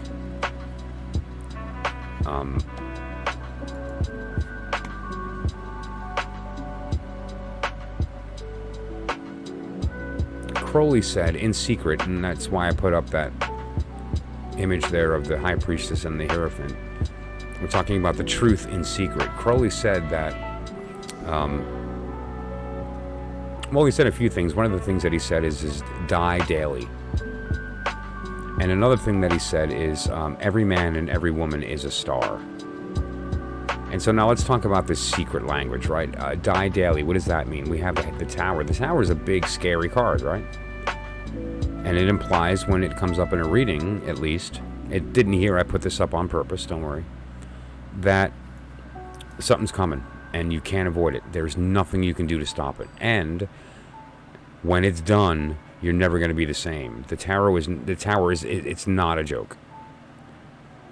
And now, however, what it does is it portends transformation, because it's not physical death. It's not a per se violent act, although sometimes the act is violent, but very typically it's not what it refers to. It refers to the destruction of the self,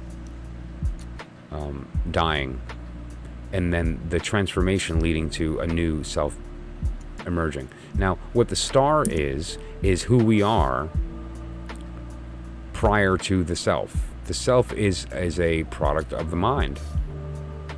Okay, so when that disappears, there's a thing that's left. There's a persistent thing that we are the moment we are created in the beginning of time, and we are now at the end of time, waiting for us to catch up. That thing is an eternal, immortal observer. It is a point of reception that just receives the world, the universe. That's all it is.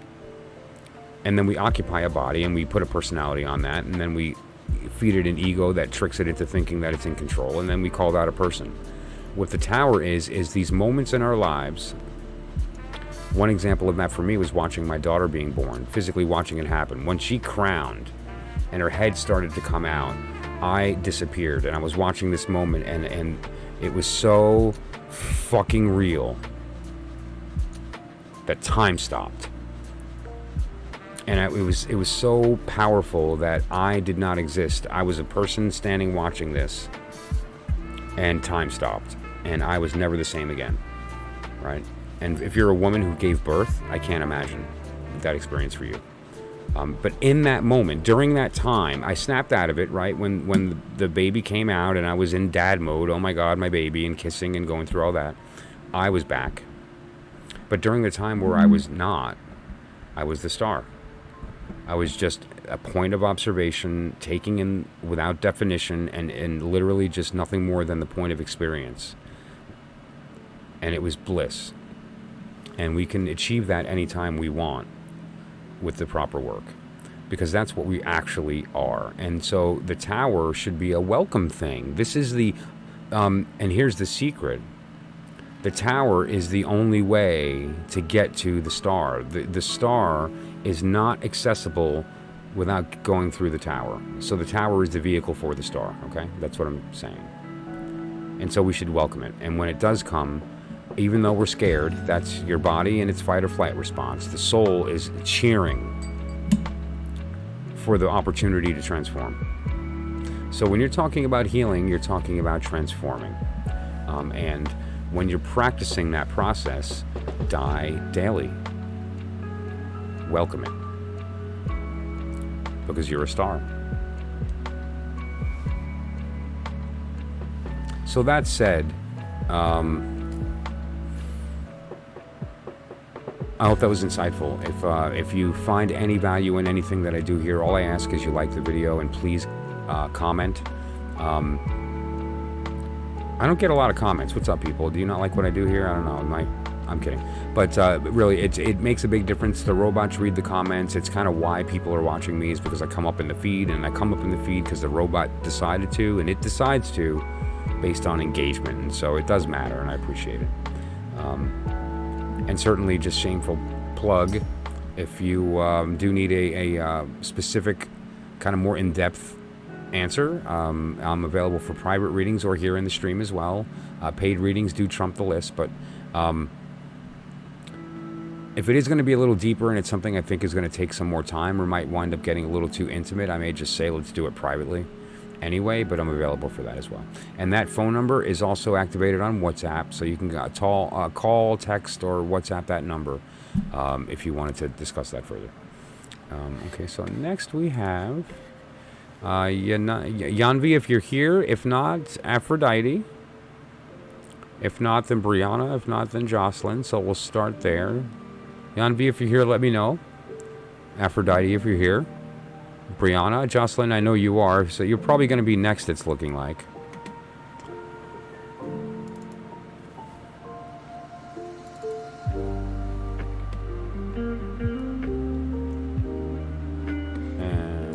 It is done, so you are next. Okay, so let's just save that. There it is. Okay. Krishnandani, hello. Thank you for stopping in. I appreciate you coming into the stream. Oh, I appreciate that. Thank you. Yes. Well, it's here's the reason that I'm doing the channel. I've been using the tarot for a very long time, and I mean a long time. I'm over 45, under 50, and have been reading since I was 6 years old, right? And however, there was a certain point that I needed to feel like I was in my life before sharing this, and I tried a couple of years ago, and something just told me that the time is right now to do this, and so I appreciate you saying that, because it makes me feel like I'm on the right path. So Jocelyn, yes, you're next. And then Krishnanandi, I will put you on the list here as well. And then I'm going to close the list. Did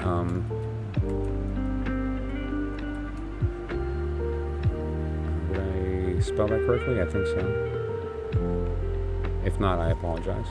Okay. And so Jocelyn, let's start with, first of all, your birth card, right? Just to get a sense of where we are.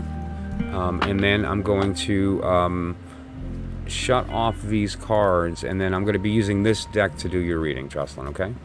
Jocelyn's interested in the matters of love. So we're going to take a look at that using the Tarot Ceremonial Magick, and see what we can see.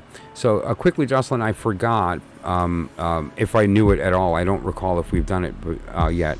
But I need your month and day of birth so I can find your birth card, and then we can continue with your reading.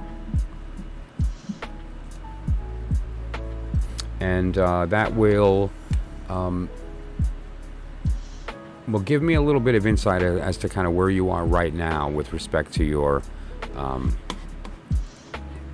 where you're coming from, so that we kind of know what direction that we can point you in.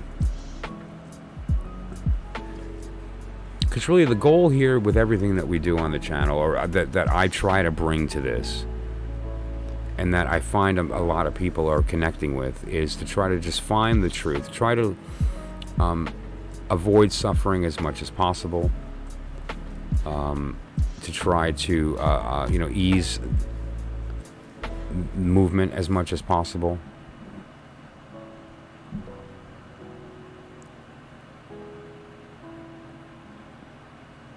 So this is the 8 of Cup.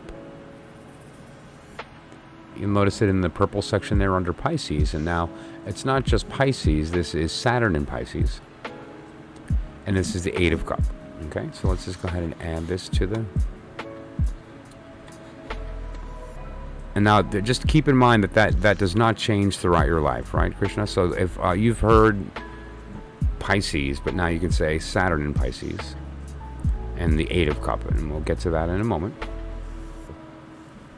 And Jocelyn, your birth card is going to be an important part of the process, and so if you can either locate it on the wheel or you can type it in the chat there, and I can look it up for you if you're having trouble seeing the screen.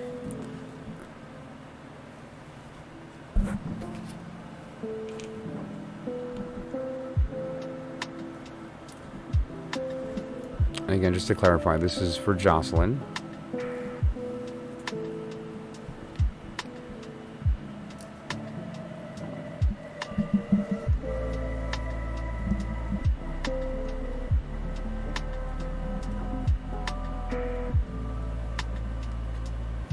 I'll give you another minute. If you're still here, let me know.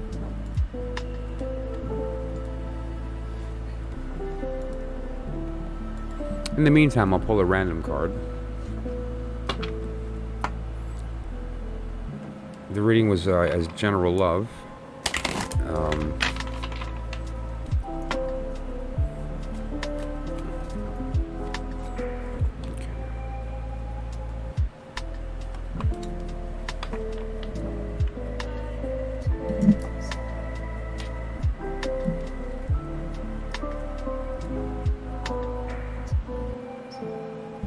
Now you've all, at least those who joined the beginning of the stream, are familiar with this symbol here in the center, right? This rose, and that rose with the sword in it.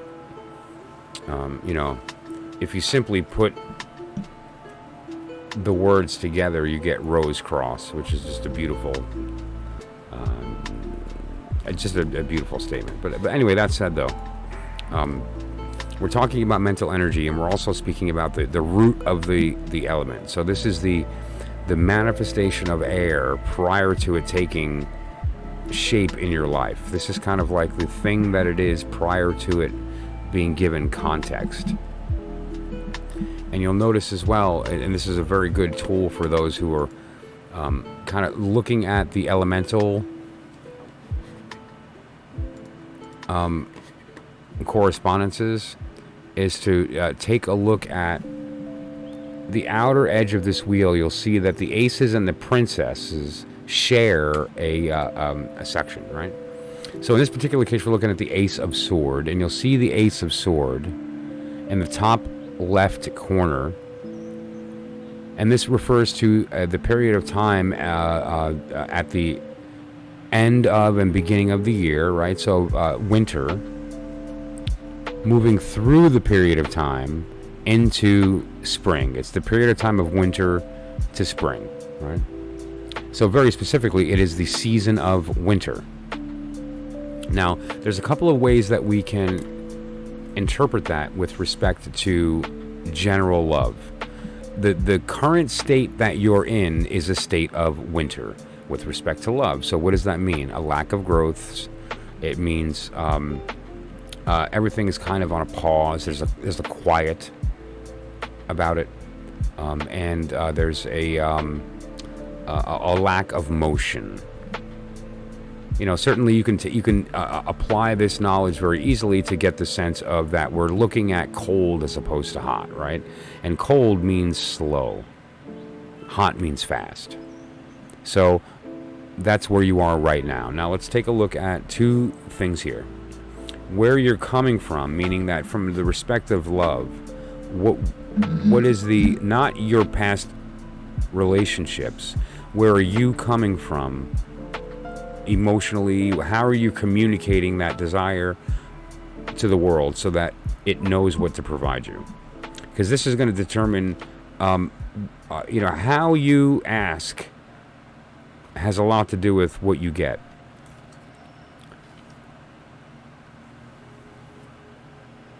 The energy of the Queen of Cups is a very interesting one, because at first people think, okay, well, we're talking about the cup and she's a queen, so she has control of her emotion, but no.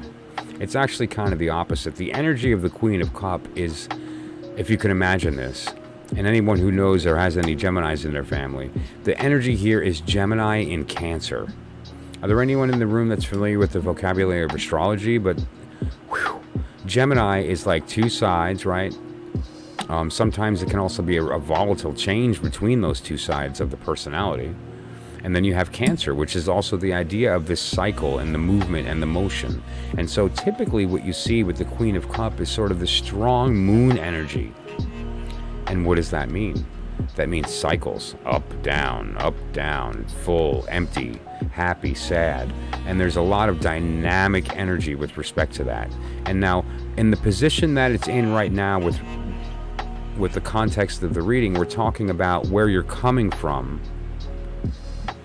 when you communicate your desire for connection. And it's very inconsistent.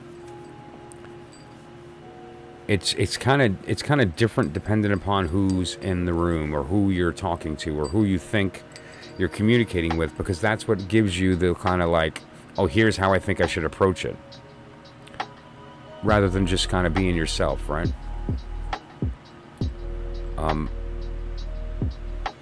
It's not always effective.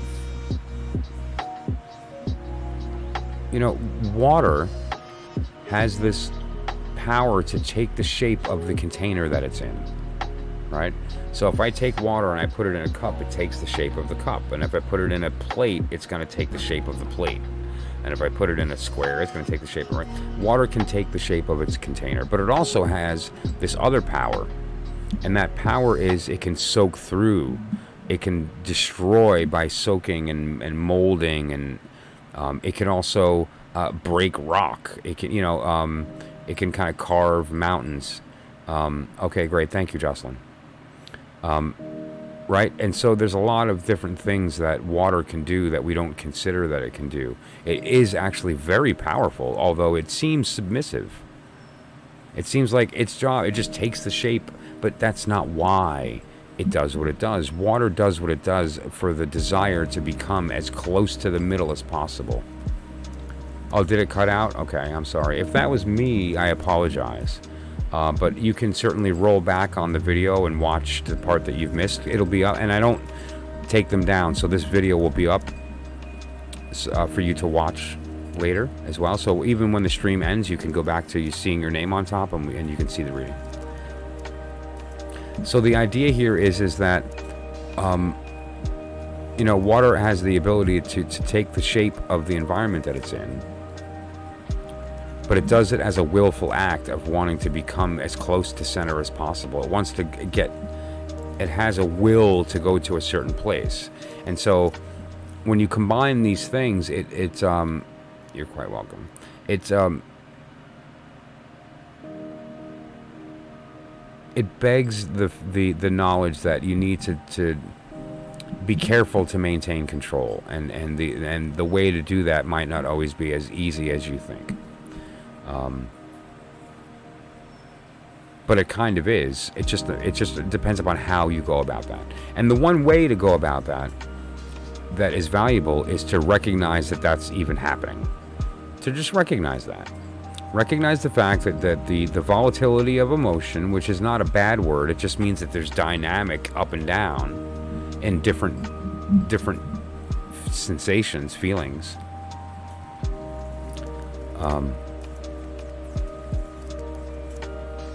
And so you have to consider that. Now let's look at, because we know where we're coming from and kind of where you are right now as far as this winter period, right?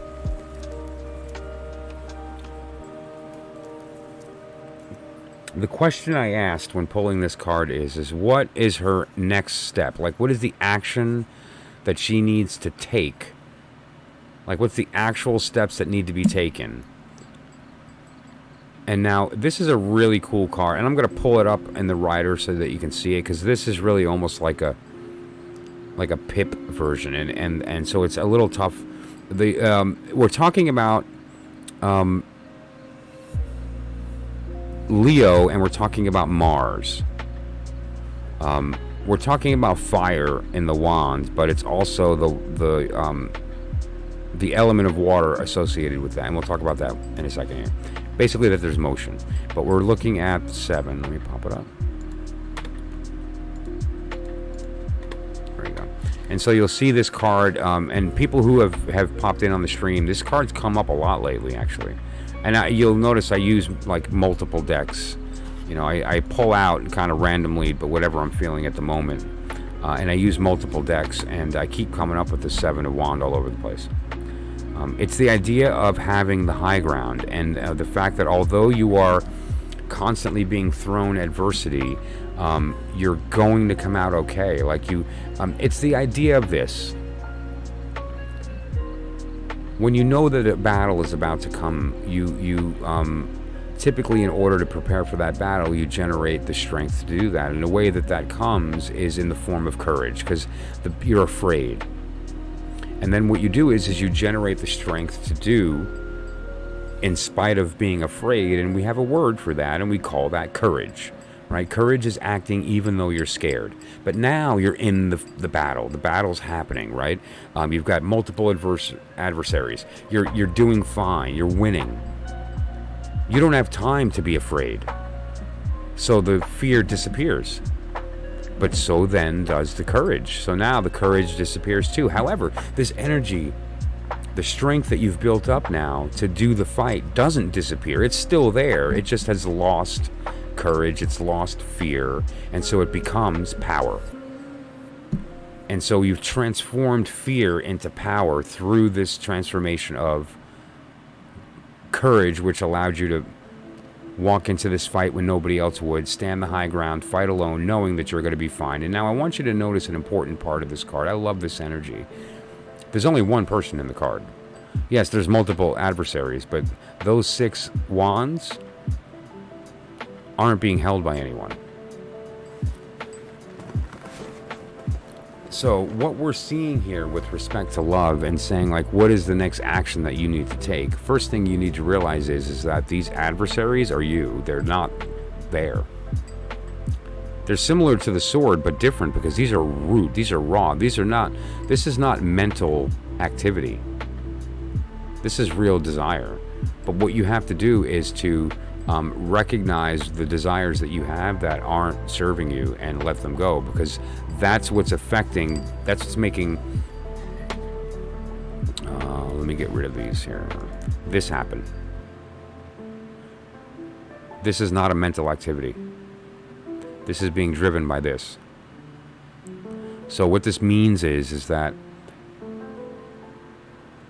you have to resist these other desires that are affecting how you communicate, that are making it inconsistent on how you approach your desire for love to the universe. And so it's providing you with inconsistent information back, right? Let's look at your birth card real quick. September 29th. Okay. And so if we look on the wheel here, we'll see that falls under the period of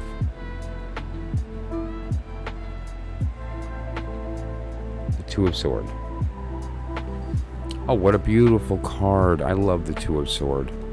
I love this card. Let's look at the image here.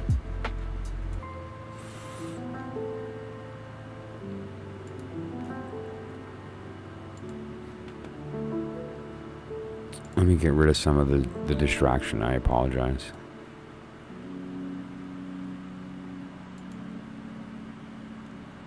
Okay, that's the Two of Sword. The Two of Sword is this idea that you can hold two thoughts at the same time, but not identify with either. Now, this is actually what's helping / hurting, because this is one of the cards, or one of the reasons that this occurs. It's this idea that you have these two competing ideas, but you don't identify with either, or sometimes both. And so you're kind of like, which one do I take? But don't forget, this is an exercise. You're not supposed to identify with either. Just look at them separately for what they are, and then make the decision that way.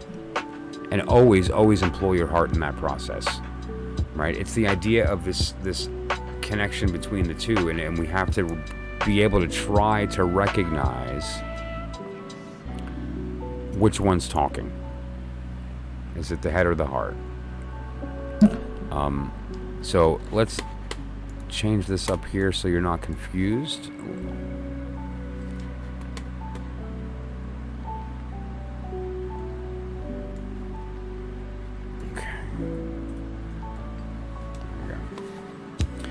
All right, so the Two of Swords is also an important lesson that we have the control to drop the swords when we need to, and also that we have to remember what is a mental activity and what is an emotional one, because so much of our identity is a lie we tell ourselves.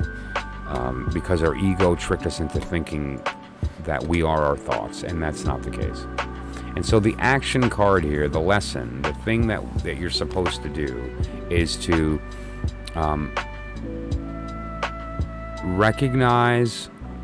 try to recognize what are the things that these desires, these wants that you have that are not serving you,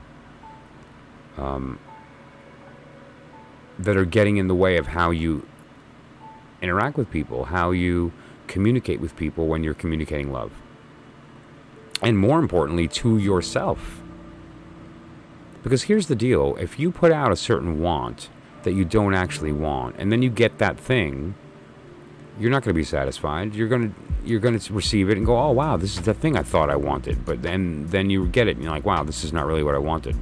But now you're forced to face some things. First of all, is this going to affect the relationship? And so now I have to pretend I like this thing that I actually don't, or is this something that I will,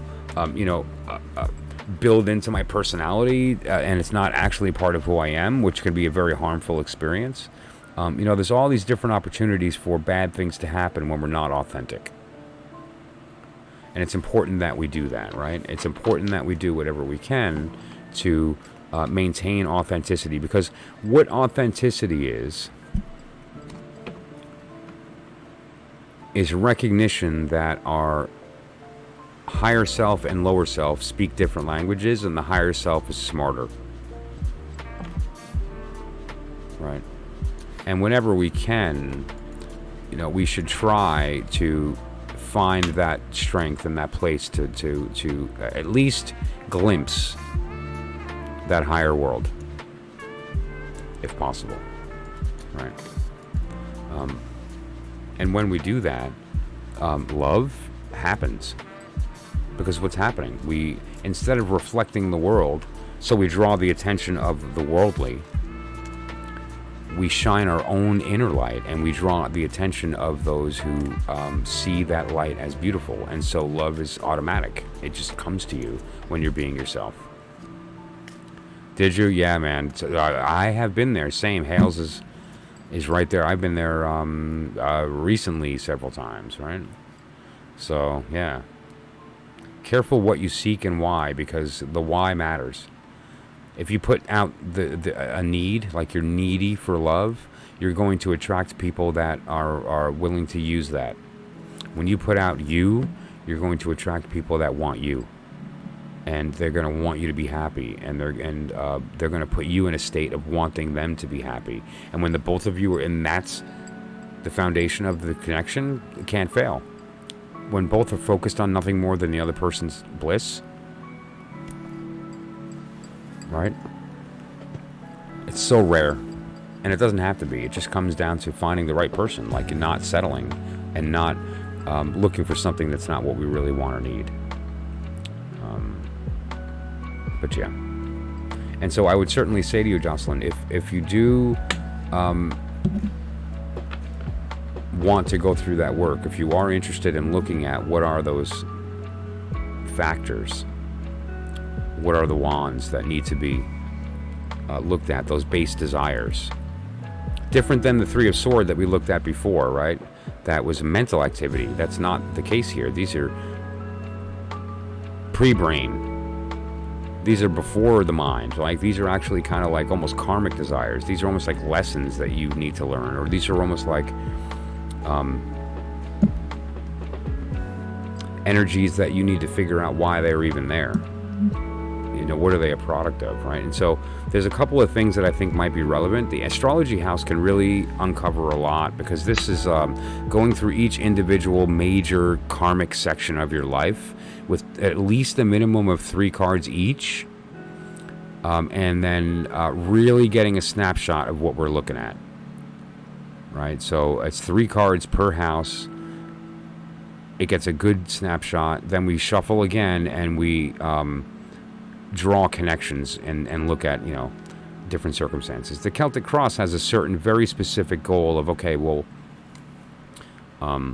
I want to learn about love. Okay, well, great. What's going to help or hurt? What don't you have? What do you have? What are the tools you're working with? What are the outside influences of your friends or people that are kind of in your ear that affect your thoughts? All that is revealed through the Celtic Cross. A very ancient tool, the Celtic Cross, and it's still as effective today as it was a millennia ago, when it wasn't called the Celtic Cross. It was a different name. And there's various other readings, obviously, that are available to kind of get at the heart of these. The Mind, Body, Soul is good for specific connections, you know, and various others. The Soul Talk, which is a new reading that I finally decided to reveal.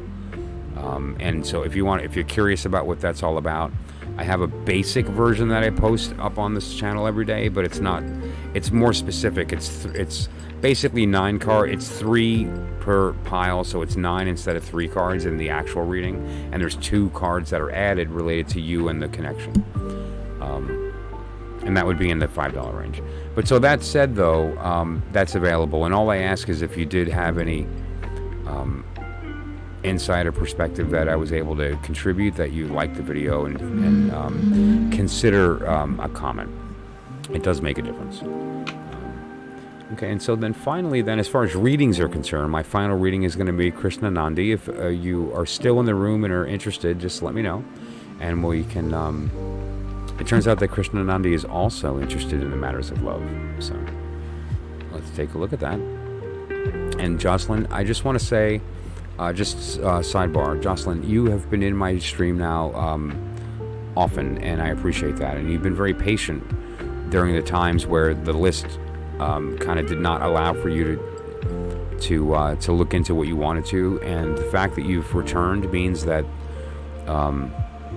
you felt some connection to that. We can get to the core of your problem, and that means a lot, because that's really, you know, why are we doing this if the connection's not there and we're not able to get to the core of the problem? Otherwise, it's just pageantry, and that's silly and a waste of time. So the fact that there's a connection means a lot to me.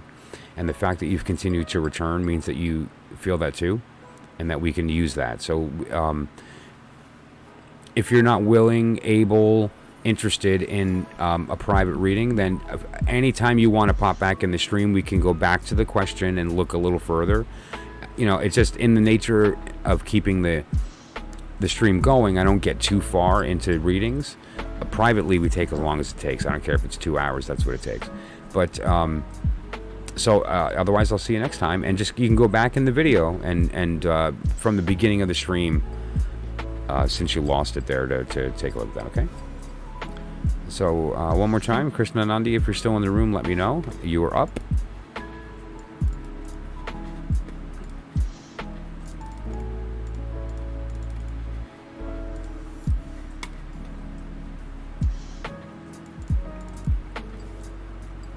And if you're not here, then just type it in the chat, not here, and then I'll know.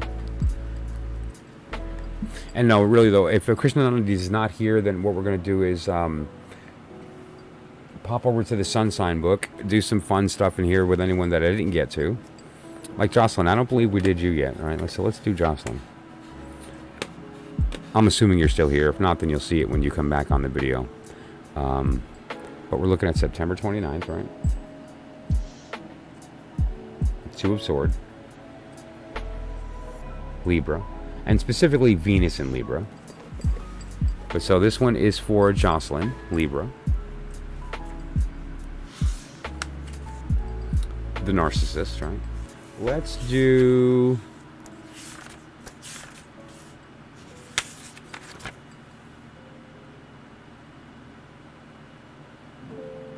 Do you know your rising sign, Jocelyn? Incidentally?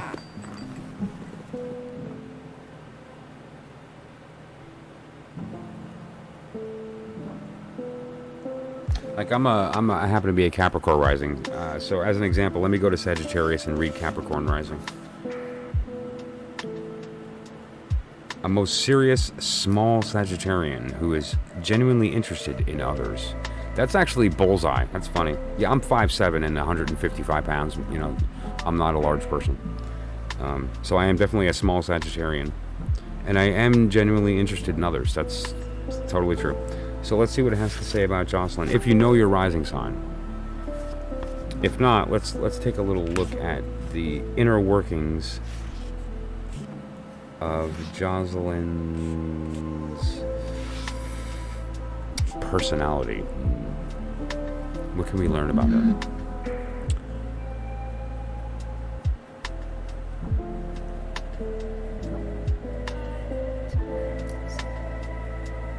They do not have to be clever or sophisticated to be aware of style and correct appearance.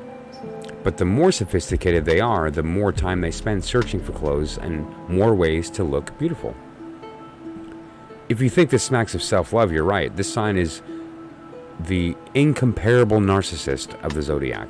Their narcissism is constantly at work and colors even department of their lives. Okay, so now this is mentioned that a couple of times. You know, we do talk about Libra from one respect, but we don't always, you know, look at that as far as this idea of like another way to say narcissist, because she's clearly the book is a joke. It's comedic. But another word for narcissist is really caring what other people think. And that will affect how we act and react around them. And don't forget, Jocelyn, the card that popped up for you was that Queen, you know, and we're talking about Gemini and Cancer energy. I mean, like if water could be a bonfire, it would be Gemini and Cancer, right? With respect to water, so come on.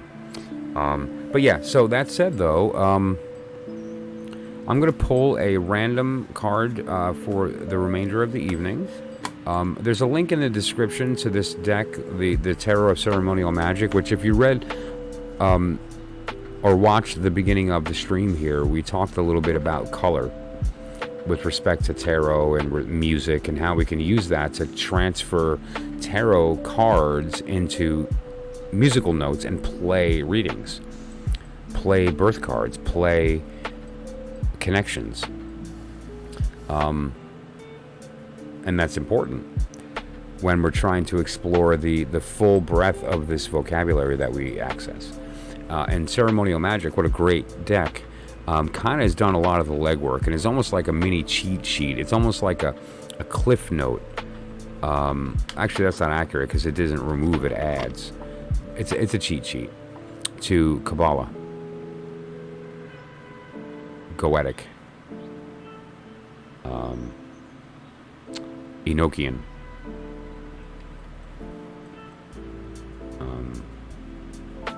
astrological, elemental,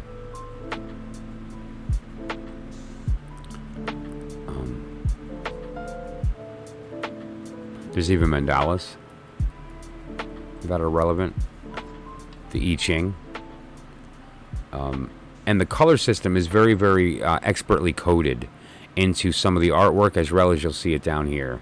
But that's, you know, within specific scales, and for those who care, that is referring to the scales of color in the Kabbalistic system, right?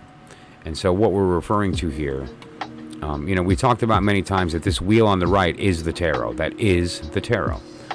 If you want to know what tarot looks like, there it is. And another wheel is this one, which refers to the small cards. The majors coded inside of the signs. And here it's a little more explicitly stated, right? But then we have the truth spoken openly. And what that is that basically the tarot, not basically, the tarot is the pictorial representation of the Kabbalistic tree of life, at least in its current form. There are several that are not, like for instance the alchemical tarot and things like that. And the colors are very relevant here. The colors can be used in this process to do exactly what I was speaking about in the beginning of this video. When you turn the cards into notes. And that allows us access to experience the tarot auditorily, to experience the tarot vibrationally, but viscerally. We can feel the vibration. We can hear the sound of the connection between these two cards, and if it's a beautiful sound or if it's an ugly sound. It's funny. You know who always calls people narcissists? Narcissist. It's like their favorite gaslight. It's funny. So yeah, the fact that your ex called you a narcissist just goes to show that they were speaking to themselves. And so that said, if anyone is interested in this Spotlight deck, I put a link in the description. I don't earn a commission, or it's not an affiliate link. It's it goes directly to Lon's website, as well as that link to Magical Omaha. That company is the one that printed this deck, that is responsible for its production. So that's the only place to get it legitimately, without getting it aftermarket through like an Amazon or through like a eBay or something like that, Alibaba. But the point is, Magical Omaha is the place to go to get it, because they're the ones that are actually producing the deck. They have the deal directly with Milo DuQuette for the production of his deck. This is his own personal deck. He didn't make it for mass production. He made it to use personally. That's why the artwork is so basic, because it was for him. But the other information that's on the deck is what's relevant, because it gives us direct access right to the Deacons, direct access to the 30-degree sections for the court cards, and all the information related to the individuals on the majors, like the moon, the letters, the elements. It's all there. And the coloring, which Constance DuQuette, the wife of Milo DuQuette, did the coloring. All right, so he drew it, she colored it, and what we're left with is the totality of human knowledge in a 3x5 block of cards, right?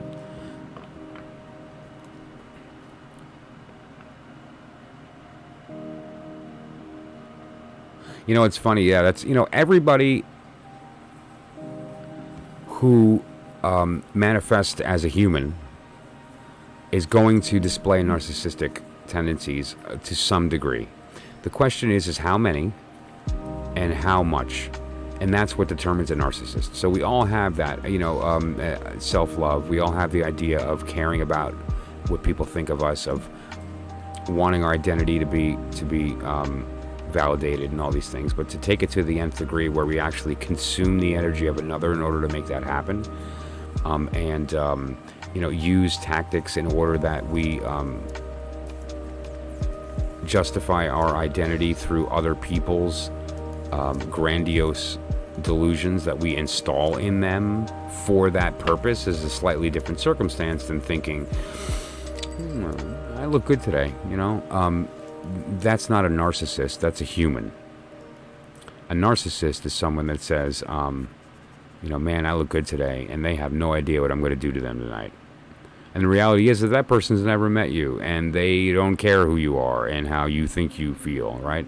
And then for you to take the steps of stalking that person and, go, is a slightly different circumstance. And then when you achieve it, to then go through the process of torturing them mentally or emotionally for your satisfaction is a little different than a human being thinking that they're all that in a bag of chips, right?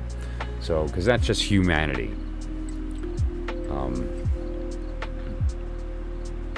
Anyway, that said, yeah, so one thing I have discovered is that narcissists, the real kind, there's fewer than people think. I don't think there's that many of them out there.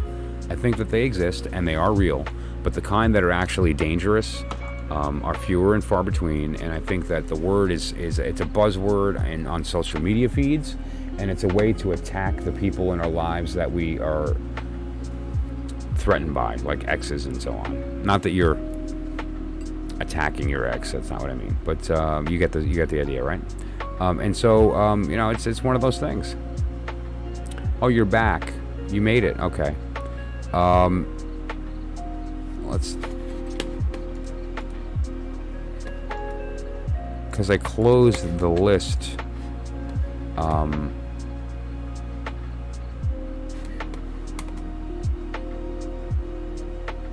Now before, let's see, let me just jump in here. February 27th.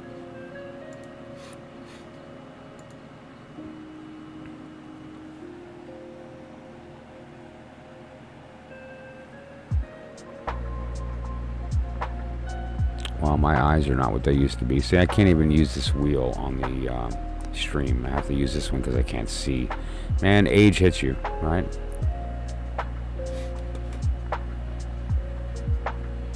February 27. Okay, sorry. Yeah, Eight of Cups. Eight of Cups. Now, interesting card here. The Eight of Cups is a card that is very often misunderstood as lazy, or as like a non-committal. Let me show you here. There we go. You know, this person is walking away from the cups, right? And so oftentimes people misinterpret this as somebody who is walking away from their responsibilities.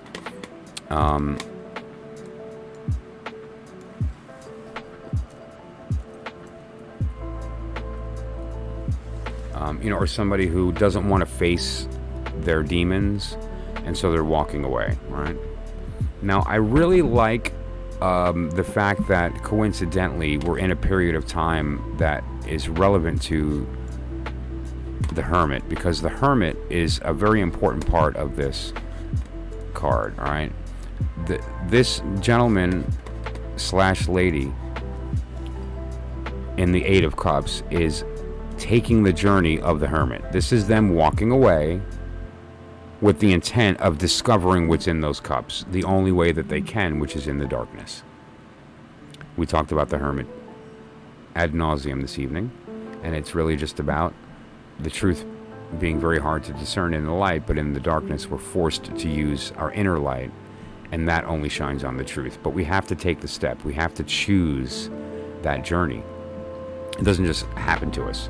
The Hermit is a willful act, and the Eight of Cups is the act happening. The choice has been made. The steps are being taken.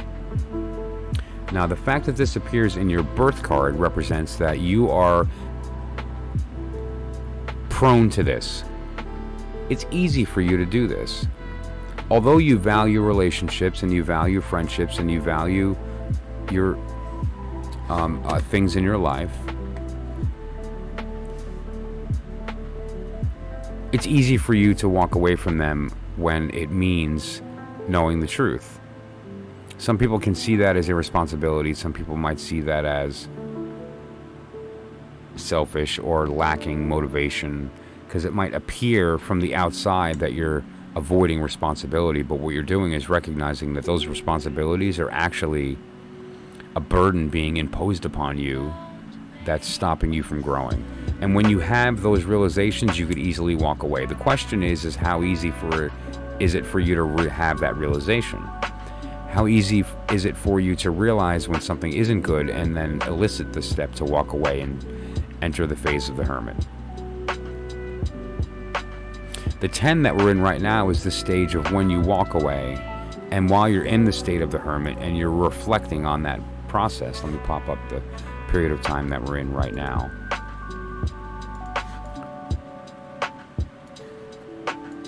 This moment of self-reflection of when you're in these different phases will lead you to knowing what's in these cups. Like during this period of time is not a bad time to do that. And if you do, the idea of the Ten of Cup here is, the Ten of Pentacle is the idea of bounty, of gain. Depending upon who you are in the circumstance determines the level of the gain. Are you the little baby that's grabbing the dog? Are you the adults that are in the process of earning that gain, and that gain is a tool that is utilized? Or are you the elderly person here that's looking out at the story, remembering, and they're done gaining, now they're giving because they have excess, because they've done the proper work, right?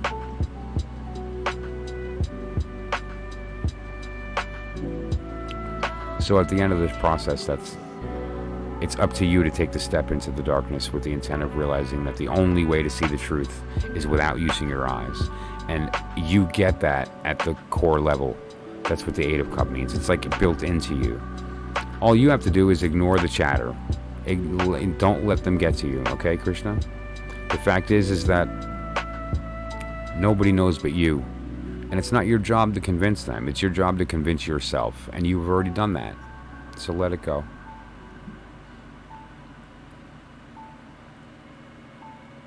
There's an old saying. I don't know if it's Spanish or Italian. I think it's Italian. Que sera, sera. It means whatever will be, will be. Like, don't worry about how they react to the work. You're the one who needs to do it, and you're the one who's going to benefit from it. And you're the one who's going to suffer if you don't. So who cares what they have to say, right? Que sera, sera. Whatever will be, will be. Right? Just let it be. Let it be. And on that note,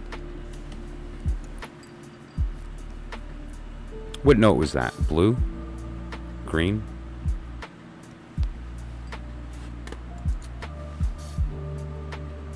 I'm going to continue with this as the streams and the videos progress, going through this, and we're going to start putting colors on these notes, and we're going to start putting cards to those colors, and we're going to start playing the music of our souls. And so I hope you join me for that. It's going to be a lot of fun. It's going to be a discovery process, so I'm not doing it with here's the answer. We're going to discover it together. And so by the end of this, we're all going to have that sort of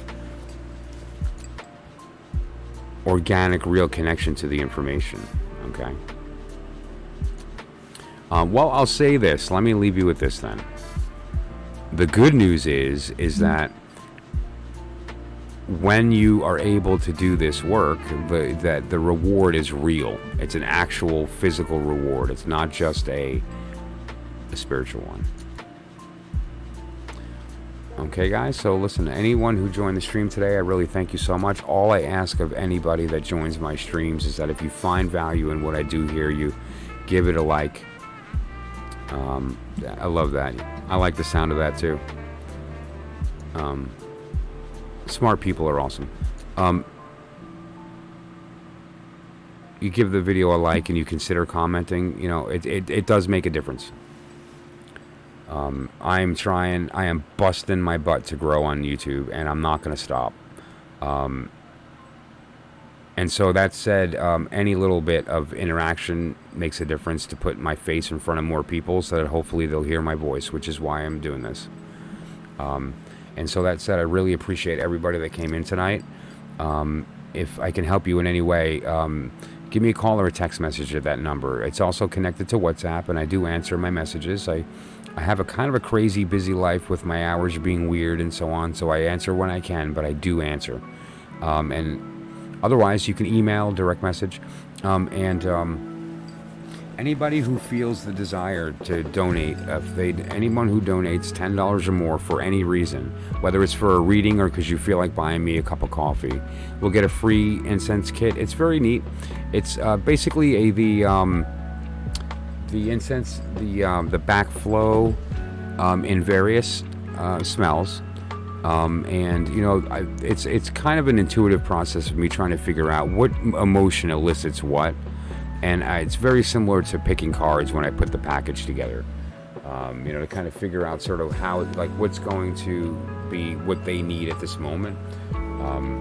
Just like we talked about with respect to the colors of your soul is the same, right? Red has a smell, blue has a smell, that smell with that sound, with those cards, elicits a very, very powerful response. And so, anyway, that said, I appreciate everyone who joined the stream today. I put up 4 videos a day and stream once a day, so thanks for joining. Get in touch if you need anything specific. Otherwise, we'll see you next time, and have a great night. Bye, guys.